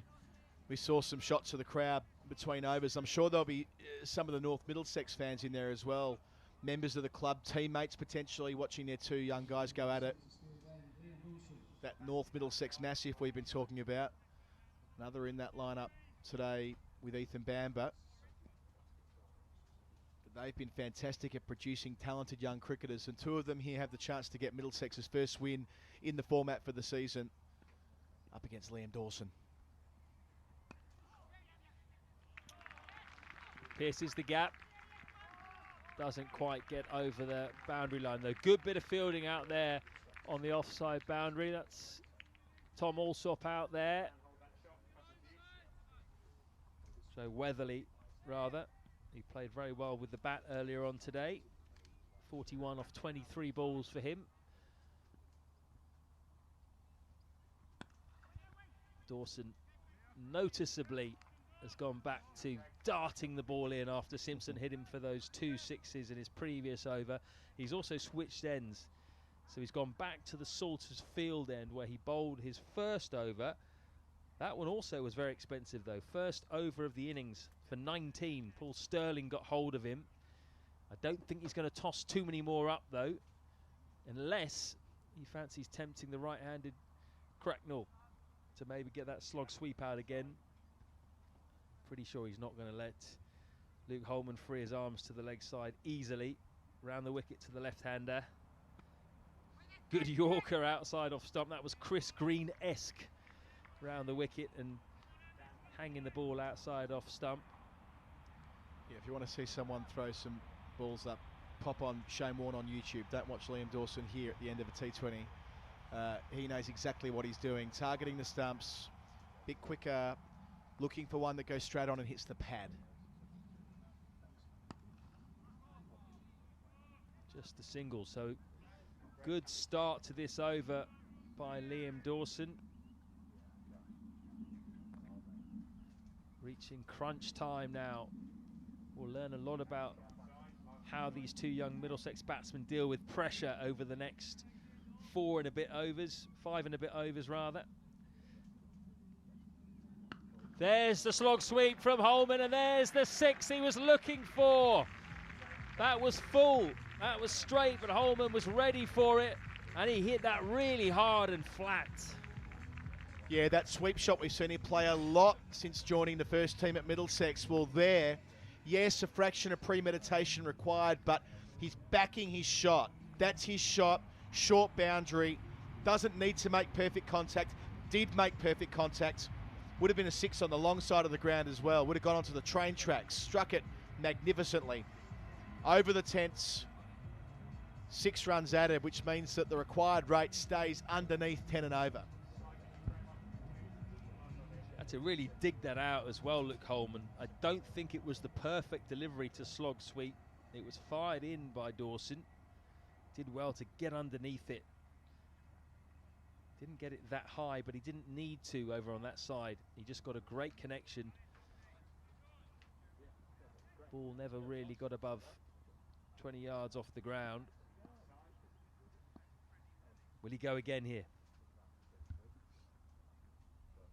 Tossed up outside, off stump, full toss. This is going to be two. Well fielded by James Fuller on the offside boundary. Saves the boundary. And Holman picks up 8 off the final 2 deliveries of Liam Dawson's 4th over. So he's been bowled out. It's been an expensive day for him, having just received his call up back into the England side for the Sri Lanka series coming up. 4 overs, none for 54 today. Just 1 less than Chris Green in the Hampshire innings for Middlesex. So what are we now then? 13 off that over. 169 for 4. They're back under 10 and over to win the game. Into the death formally. 5 overs to go. That was a net win for Middlesex there. 13 from Dawson's final over. A man of such vast experience. Back to Mason Crane. Big over this one. Bold move as well by Vince. There's a slog sweep again. And it's another 6 for James Cracknell. What an innings this is proving to be from the young man. Possibly the making of Joe Cracknell. He really has slog swept brilliantly. He's pulled really well too. You just can't give him anything in his area because it will just disappear with these short boundaries. Wonderful batting. He's faced just 40 deliveries. That's his 3rd 6 alongside 9 4s, but he just pulled it back a gear or so when he reached the mid-40s, just to allow the game to play out with John Simpson in the ascendancy. But now that Simpson's gone and he's there with Holman, he is the senior man in this partnership. This is the short boundary. He has taken Crane down in one previous over. Tossed up again, offside this time. Cracknell plays with the spin. Wasn't tempted to try and go across it there. So I said this was a bit of a gamble by James Vince, despite the fact that Mason Crane is a wicket taker and has been very reliable for Hampshire. First couple of balls, it hasn't paid off. 7 off the first 2. Reverse sweep, and he's bowled him. That is the breakthrough that Vince was looking for. He'll settle for that. 7 off the first 2 balls, a wicket with the 3rd. And that could be an important strike for Hampshire. Are they back in the game now? Perfect moment for Crane to strike, just as it was in his previous over. You can absolutely see what Holman was trying to do. A big gap at deep point. If he makes contact there, short boundary, almost certainly it's away for 4. So it was a calculated risk. It hasn't paid off. Maybe Crane saw him leaning down into that reverse sweep and that informed his delivery aiming at the stumps. Either way, it's going to be Chris Green now who replaces him. Green, of course, has played so much T20 cricket around the world, coming in situations like this routinely. 40 runs left on the board for Middlesex. For him, his job is mostly, for the time being at least, seeing whether Cracknell can completely break the back of this. So I'll tell you what, a couple more deliveries from Crane, hitting to the short side. He might get it to the stage when it's only 30 or even 25 left before the end of this over. And that'll mean Middlesex will be cruising. But for the time being, how does Green respond? How do they set up? Long off, deep point, deep square, cow corner, long on, outside the circle. Well, Green, I think, has got to stay with Cracknell here. Take it deep. Take it into the final over if need be. Cracknell's the man in form. Give him the strike. Slog sweep, bit of a top edge. Oh, just a bit of luck there for Green. First delivery, just managed to split deep square leg and cow corner. That was a big top edge, really, nowhere near the middle of the bat. Could easily have gone to hand. 2 wickets and 2 balls would not have been good news for Middlesex there. Just get the young man on strike, which he is now. It was bold cricket, the previous delivery, wasn't it? Going for the sweep first ball. Not much of a gap to work with, but thought, well, if I get bat on ball and it finds itself somewhere near the middle, it'll be 4 runs or 6 instead of single. Will Cracknell go again here? Tossed up, and he goes up and over on the offside, but he hasn't got it over the top. Huge, huge wicket for Hampshire. A juggling catch from James Fuller. Joe Cracknell, having played so well, decided to go with the spin. He wanted to go up and over the man at backward square on the offside, but Fuller stayed with it, didn't get it at the first opportunity, parried it up, and then pouched it safely. 77 for Cracknell, a night he'll remember, a defining innings in his young career. What a snaffle from James Fuller. One bobble, two bobbles, ends up in his right hand, holds it above his head. You've said repeatedly, Floydie, that Mason Crane could be the match winner, and well, what an important over that was. Yes, Middlesex still require just under 10 and over from here, but with two men who face collectively one delivery. Green back on strike, one from one ball, and Nathan Souter comes to join him. So Middlesex have lost 6 wickets. We're into the bowlers. 39 needed, 4 overs. We've got the close one at Radlett. Well, that could well be the defining over. Went for 8 in the end. The first 2 balls went for 7, and then the next 4 balls went for 1, and there were 2 wickets in it. So now, where's your money? I've got to say, I think now Hampshire marginally back in front in this game. 2 batsmen have just come to the crease. Carl Abbott's got 2 overs left. He's going to bowl his 3rd over now. Full toss first up to Chris Green. Just the single. So Green and Souter, who earlier, if you remember, went over horribly on his ankle. We were quite worried, thinking at the time it might be more serious than it turned out to be. We're hearing it was just a sprain now. He's been icing it, but I am surprised to see him coming out to bat at number 8. We've got Blake Cullen as well to come in next, who can certainly hold a bat. Saw him hit 27 earlier in the season in the county championship against Hampshire, actually, in favourable conditions for the bowlers, so he's got memories of getting runs against them. Then you've got Finn and Bamber. Cut shot. Oh, he's hobbling, isn't he, Souter? He's struggling to run at all. But he's come back for a 2nd. 3rd, rather. No, 2nd.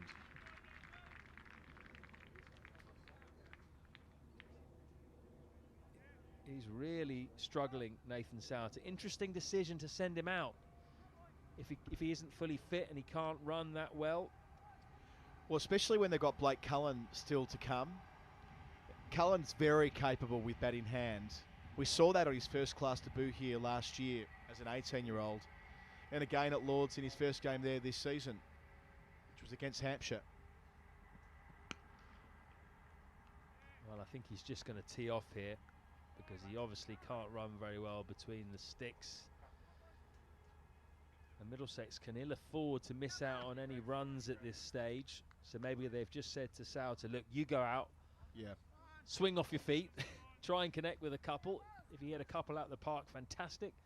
If not, just get out. Yeah, maybe so. Yeah, good insurance policy. Blake Cullen can play. My only problem with that is a lot of deliveries end up coming out to the outfield, and we've seen a few 2s out to the long side of the boundary. Well, that previous delivery, I assumed it was 3 because I thought surely they'd come back for the 2nd on the misfield, but it must have been on the basis that Souter couldn't turn properly that they only took 1 before the overthrow. Also, I'm not too sure it's great for the ankle to be out there when you can barely stand on it and sprinting around. Oh, he's connected with that. Oh, for cover. Wow. That went like a tracer bullet to the boundary. That's why Nathan Souter's in. So 30 to win from here. The order of the day for both sides has been to do it in boundaries. We've seen 2 3s hit. One a couple of overs ago, one from the very first ball. Pretty much Radlett to ground for singles and 4s and the occasional 2. So on that basis, if Souter can continue to make clean contact, it'll work. 3 out on the leg side, 2 on the offside, and Well, yes, it's prompted a change in the field. We have a deep cover now.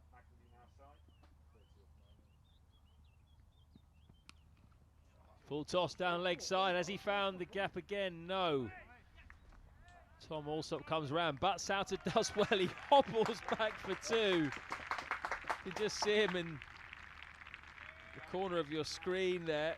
Gets a big clap from the support staff here at Middlesex. They know how much of an effort he put in there to get back and make sure that green is on strike for the start of the next over. And that was an important finish to that 17th over for the home side with that 4-2. Means that Middlesex are 188 for 6. And they need 28 off the final 3, so just over 9 and over. This really feels like it's going to be a nail biter, like it's going to go right to the wire. It's going to be Ryan Stevenson to bowl the next over, his 3rd over. So Kyle Abbott's got 1 more. Stevenson will bowl 1. And they're going to have to find 1 more from somewhere. Will they risk Mason Crane for a 4th? Picked up 2 wickets in his last over. Will it be Brad Wheel who's got 1 more as well? I think it will be Crane. I think you back him in, don't you? He's bowled 2 really important overs. And I'm not just saying it because he's next to us here in our commentary position. I would bowl Mason Crane again. He says he's not going to. I don't think we're giving anything tactically away here, are we? It's quite nice though, isn't it, when you're at an out ground, you can just shout out to the guy on the boundary and ask him whether he's going to bowl again. So Ryan Stevenson.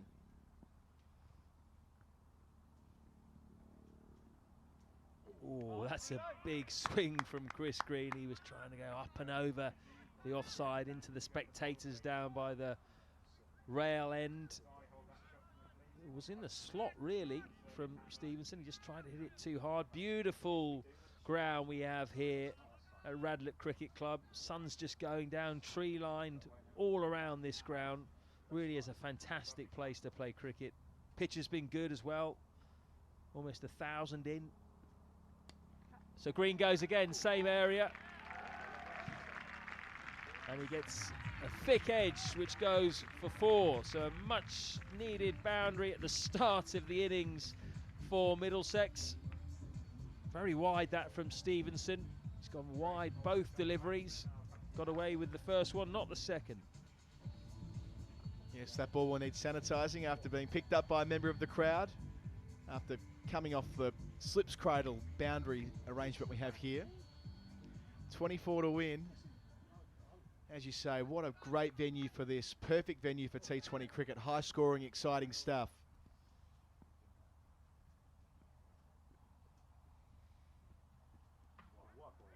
That's going to be a wide.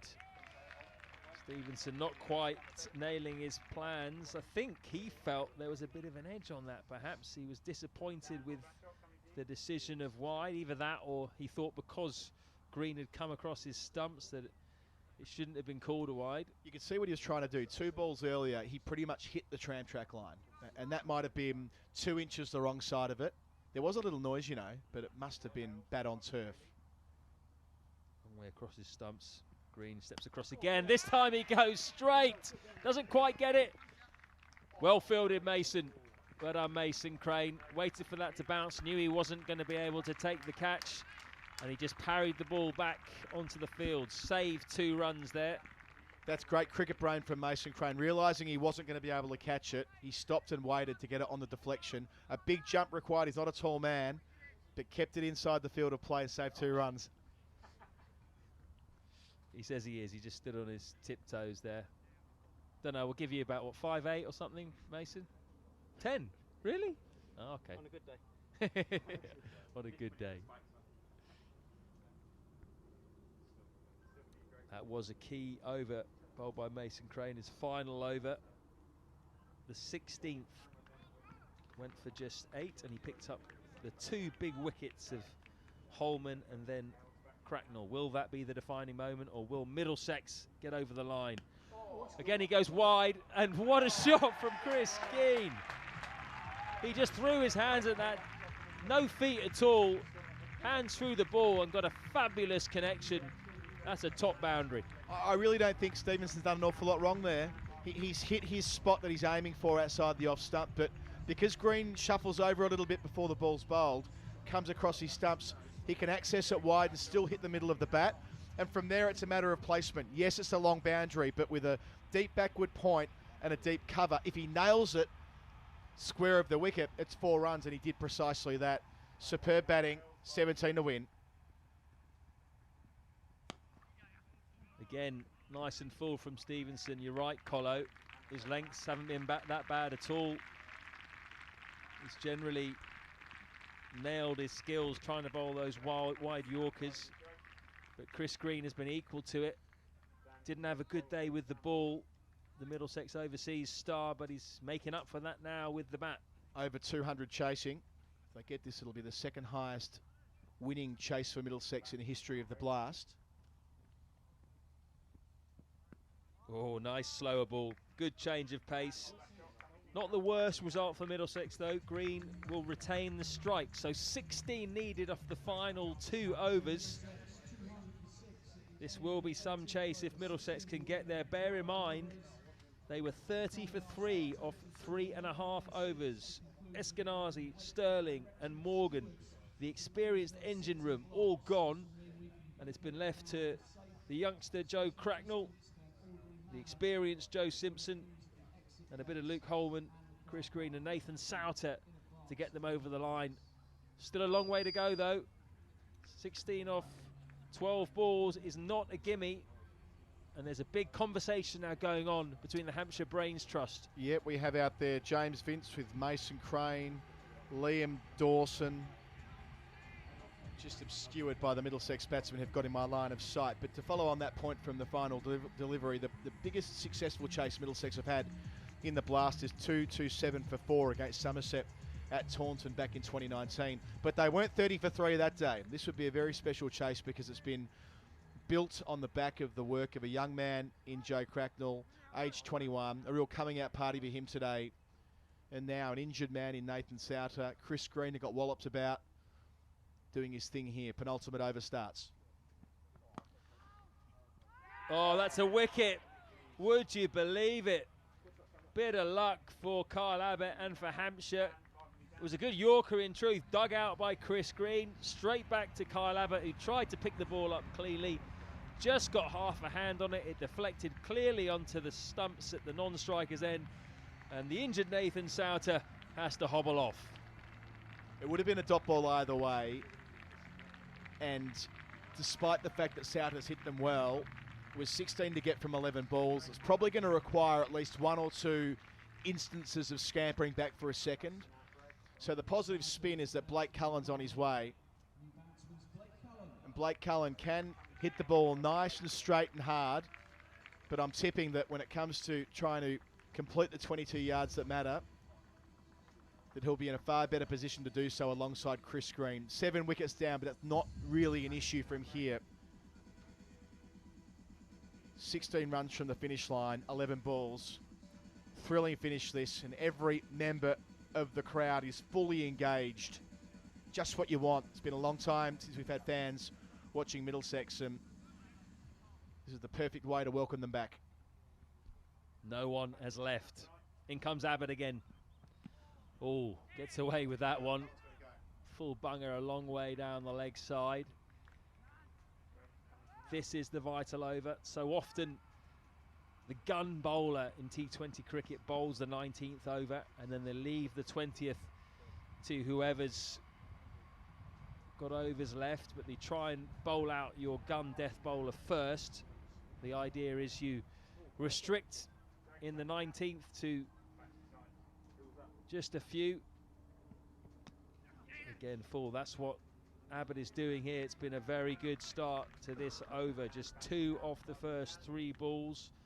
Blake Cullen gets off strike. Brings Green back on. So Green, having been brought over here as the overseas bowler to win games, finds himself in the position where he's going to have to win a game with the bat.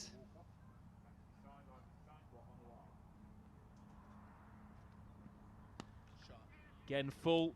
Good connection from Green, but he can't beat the man at cover. Might have been a run out had there been a direct hit. Really good over this. 3 off the first 4 balls. Can Middlesex find a boundary from somewhere and not leave themselves too much to do in the final over?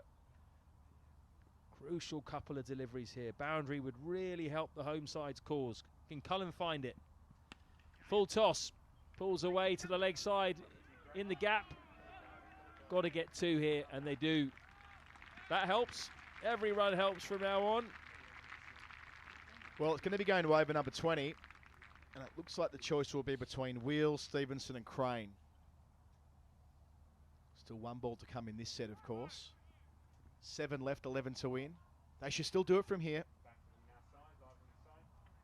Yeah, the problem is you've got numbers 7 and 9 in, never a guarantee.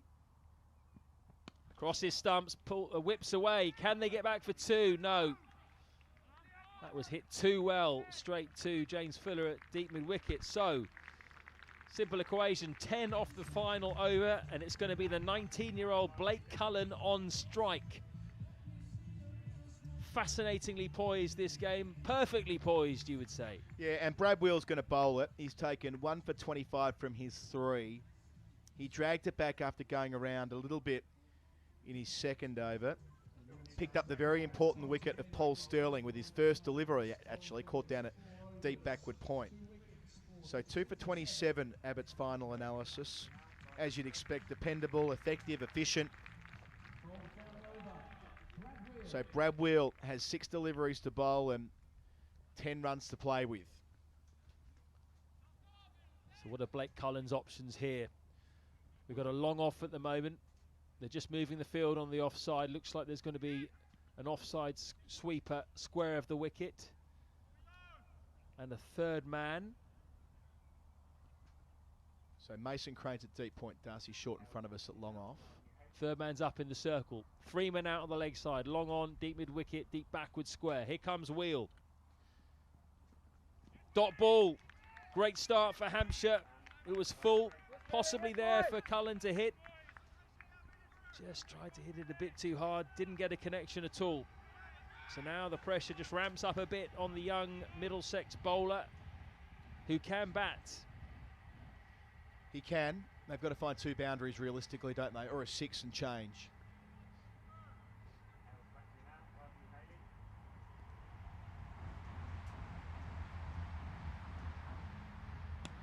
Right.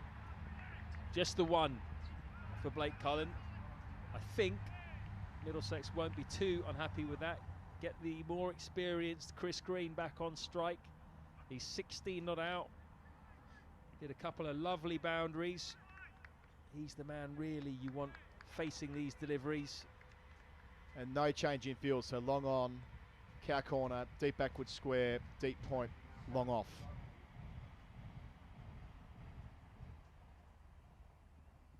That's in the slot for Green. He pulls it away.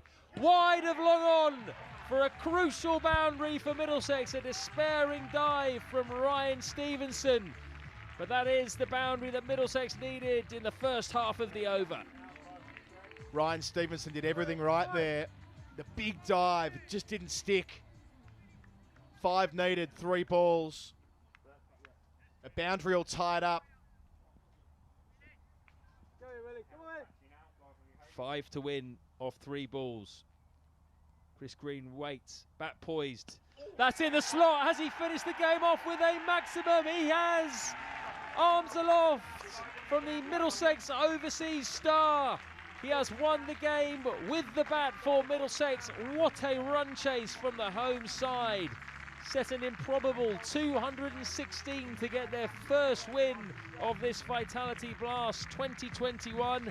They were 30 for 3 with Morgan, Sterling and Eskenazi all back in the pavilion, but no worry at all. Middlesex have pulled it out of the bag. Joe Cracknell with a brilliant 77, John Simpson with an equally brilliant 62, and then Chris Green showing nerves of steel, Colo, to see them home with that brilliant 26 not out. Yeah, 26 not out, but goes bang, bang to finish it. The 4 through mid-on and the towering 6. How many times have we seen the short boundary targeted by both sides? A highly entertaining game of T20 cricket. 416, 400 and the rest, sorry, 216 the target rather. They've made 217, done it with 2 balls to spare. Middlesex's second biggest successful run chase in the blast. And Green, he had 4 balls to play with to stick the landing, had 9 runs to get, and goes bang, bang, a gigantic 6. An exclamation mark on a fine chase that at one stage, Flordy, at 30 for 3, Middlesex were reeling and looking like they were careering towards their 3rd loss on the bounce. Instead, at the first time of asking at Radlett in front of fans in season 2021, they've pulled off a fine victory by 3 wickets with a couple of balls to spare. Is that the spark that's going to ignite Middlesex's T20 season, I wonder? Those kind of run chases can really bring a side together in the changing room. Sensational stuff, it really was. Not many people would have given them a price at 30 for 3. It looked like it was going to be more of the same as far as the first 2 games went. But Joe Cracknell and John Simpson stood up and said, no, not today. We are not going to lose another game. Joe Cracknell, what an innings that was by a man who hasn't played much T20 cricket. 77 off 43 balls in the end. Remember that name, Joe Cracknell. He's going to be around this Middlesex T20 side for a while. That really was a gutsy and powerful innings. 9 4s and 3 6s he hit. And then don't forget John Simpson too, with that 62 off 31 balls. He actually scored quicker than Cracknell. Yep. Strike rate of 200. And the great thing about that partnership was Middlesex were up against it. They had nowhere to go really, and a lot of sides would have just hung in there and tried to rebuild, but they couldn't rebuild because they didn't have 2 overs to rebuild. If they'd lost 2 overs there, they wouldn't have won the game. They just kept on going hard, and that was a huge reason why Middlesex got over the line in the end. Yeah, I think part of the success of that chase was the fact that they had to go hard. There was no provision for them to wind it back. There was only one way they could play, and we talked in the interval, Floydie, about being liberated by that to an extent. A big score means you have to keep the foot down, and despite the fact they lose 3 wickets, they have their top order taken out by Hampshire, including Owen Morgan, including Paul Sterling, including Stevie Eskenazi, 3 of the most dependable scorers in this lineup. Crisis created an opportunity for young Joe Cracknell, who went at a strike rate that was inferior to Simpson, inferior to Green, but he was by far the most impressive on show. The way that he compiled his 77, some of the strokes through mid-wicket, the timing, the placement, the strength of those forearms, the whippiness of them as well. I mean, he's a very attractive player, a very capable young man, and I think this will be something that he can build from. And not only that, something he can look back on and know that he can be a match winner for Middlesex. He certainly was tonight. Anyone from North Middlesex Cricket Club, I'm sorry, I don't think you're going to see much of Joe Cracknell for the rest of the season, and nor should you really, because he's shown today that he can live at this level. His first game, of course, he was brought in for Max Holden today. Max Holden played in the first couple of games. I think they found someone who can slot in at number 3 now for the rest of the season, hopefully. I want to also mention Blake Cullen as well with the ball. Yeah. 19 years old, 4 overs, 1 for 29. When you look at the context of the innings, Middlesex going at almost 11 and over overall, and he's just gone for 7. Took a big wicket as well, didn't he? The one of James Vince, just to kick things off for Middlesex. When he came on, Hampshire was 68 without loss off 5 overs. I mean, it felt like it was almost game over. It shouldn't have been, given the conditions, but the energy was sapped out of the crowd. They were barely making a noise over there. Understandably so. The bowlers were going around, and then, as you say, Cullen's first over went for 3. His second over, he picks up the captain of James Vince, and then they got a bit of wind in the sails. They picked up 3 wickets in relatively quick succession in the first half of the innings, and there wasn't a Hampshire player who, after laying the foundation, they all got a start. 3 of them reached 40, none of them reached 50, which meant none of them were able to really do what Cracknell and subsequently Simpson did in the chase, which was take it to the next level and make sure that it would be a defining contribution. So absolutely, Blake Cullen has a story to tell from tonight, not only with ball in hand, but also in the field. He made some excellent stops inside the circle, inside the power play, and later as well. And even with the bat, I mean, there's a 19-year-old lad walking out needing to do so much work between the wickets, needing to control the tempo, to not lose your nerve in the 19th and 20th over of a big chase. He did what he needed to do. He probably only made half a dozen not out at the end, but they were influential runs in a close chase. Yeah, but he showed in the county championship that he can hold a bat. Yep. This is going to really change things as far as Middlesex are concerned, isn't it, for the next game? And they've got Glamorgan straight off the back of that. So 2 more games for Morgan. He's got Gloucestershire here in a couple of days' time, then Glamorgan away from home on Friday. They should go into those games with their chests puffed out after that. If they can win 1, maybe even 2 of those games before Morgan goes, they'll really be flying and be stood in good stead for when the England captain leaves. Especially knowing they return to this ground in just 2 days' time against Gloucestershire. Same time, 5:30 p.m. start. The conditions will be roughly the same according to the forecast. It should still be nice and sunny in North London, or in Hertfordshire where we are rather. So in terms of making sure that they come here with some wind in the sails, I mean, you know, I hate to use the word momentum. It's overused in cricket, but this is something you can certainly build from. A massive chase like that. A player like Cracknell coming in. It's a bold decision leaving at Holden for Cracknell to bring him in for his first game this season. It's paid massive dividends here today, and they can now, having got a win under their belt, a few more games at home, then they're back to Lords afterwards, the spiritual home of the club. It's a really good time to land a big scalp, and that's what Hampshire were today, with Kyle Abbott in the team, James Vince, Liam Dawson, a very accomplished and experienced T20 team, and they knocked them off and chased down 216, a mighty effort. Just a final word on this beautiful ground, Radlett Cricket Club. As far as I'm concerned, this is out-ground cricket at its best. A beautiful tree-lined club cricket ground. We're about 40 minutes or so north of Lords here, if you're lucky with the traffic, that is. But we had almost 1,000 fans in today, and they were treated to a fantastic spectacle. Really good pitch as well. You've got to say that. 215 chased down. It's been just about the perfect day. Sun was out. An absolute beauty. We love out-ground cricket, don't we? I think county fans instinctively, intuitively, love the chance to get out to local clubs like this. We saw in the Bob Willis Trophy last year what a tremendous venue it is for 4-day cricket. Well, it's proved itself tonight as a great venue for T20 cricket as well. Sure, there's a short boundary to one side. That's okay. That's all right. That's not a big deal. It means there's a longer boundary on the other side. Sure, it's a road out there. It's a slab from the M1 that you drive up when you're coming through via London, or the A1, depending on how you're getting here. Nevertheless, that doesn't matter. It's the sort of ground where you can bank on them being bulk runs. There's going to be top edges go over the rope. And the good news is there's 2 more Blast games here. There's 4 Royal London games here as well later in the season. So we're going to see plenty of fantastic cricket at the outgrounds this year for Middlesex. And what a way to start tonight. And you're not going to be here for the next game, is that right? You're No. off down to Bristol to do the women's test match. Yeah, women's test tomorrow, straight off to Bristol now. So you'll have Andrew McKenna with Matthew Floyd on Thursday, making his debut on the Middlesex stream. But I know it's in safe hands with you, Floydie. So looking forward to tuning in and watching and seeing how Middlesex go on Thursday night. And hopefully he'll wear a better shirt than you as well. We'll see. This wasn't what I planned. Just the way it worked out. We might get our Middlesex branded stuff for the next game. You never know. Colo, I will see you at the game after that, hopefully, if you're about. And do join us on Thursday. So we'll be starting at the same time, 5:30. We should be on air at 5:20 to give you a bit of a build-up. Myself and Andrew McKenna. Colo will be back soon. We'll see you then. Good night. That was fun.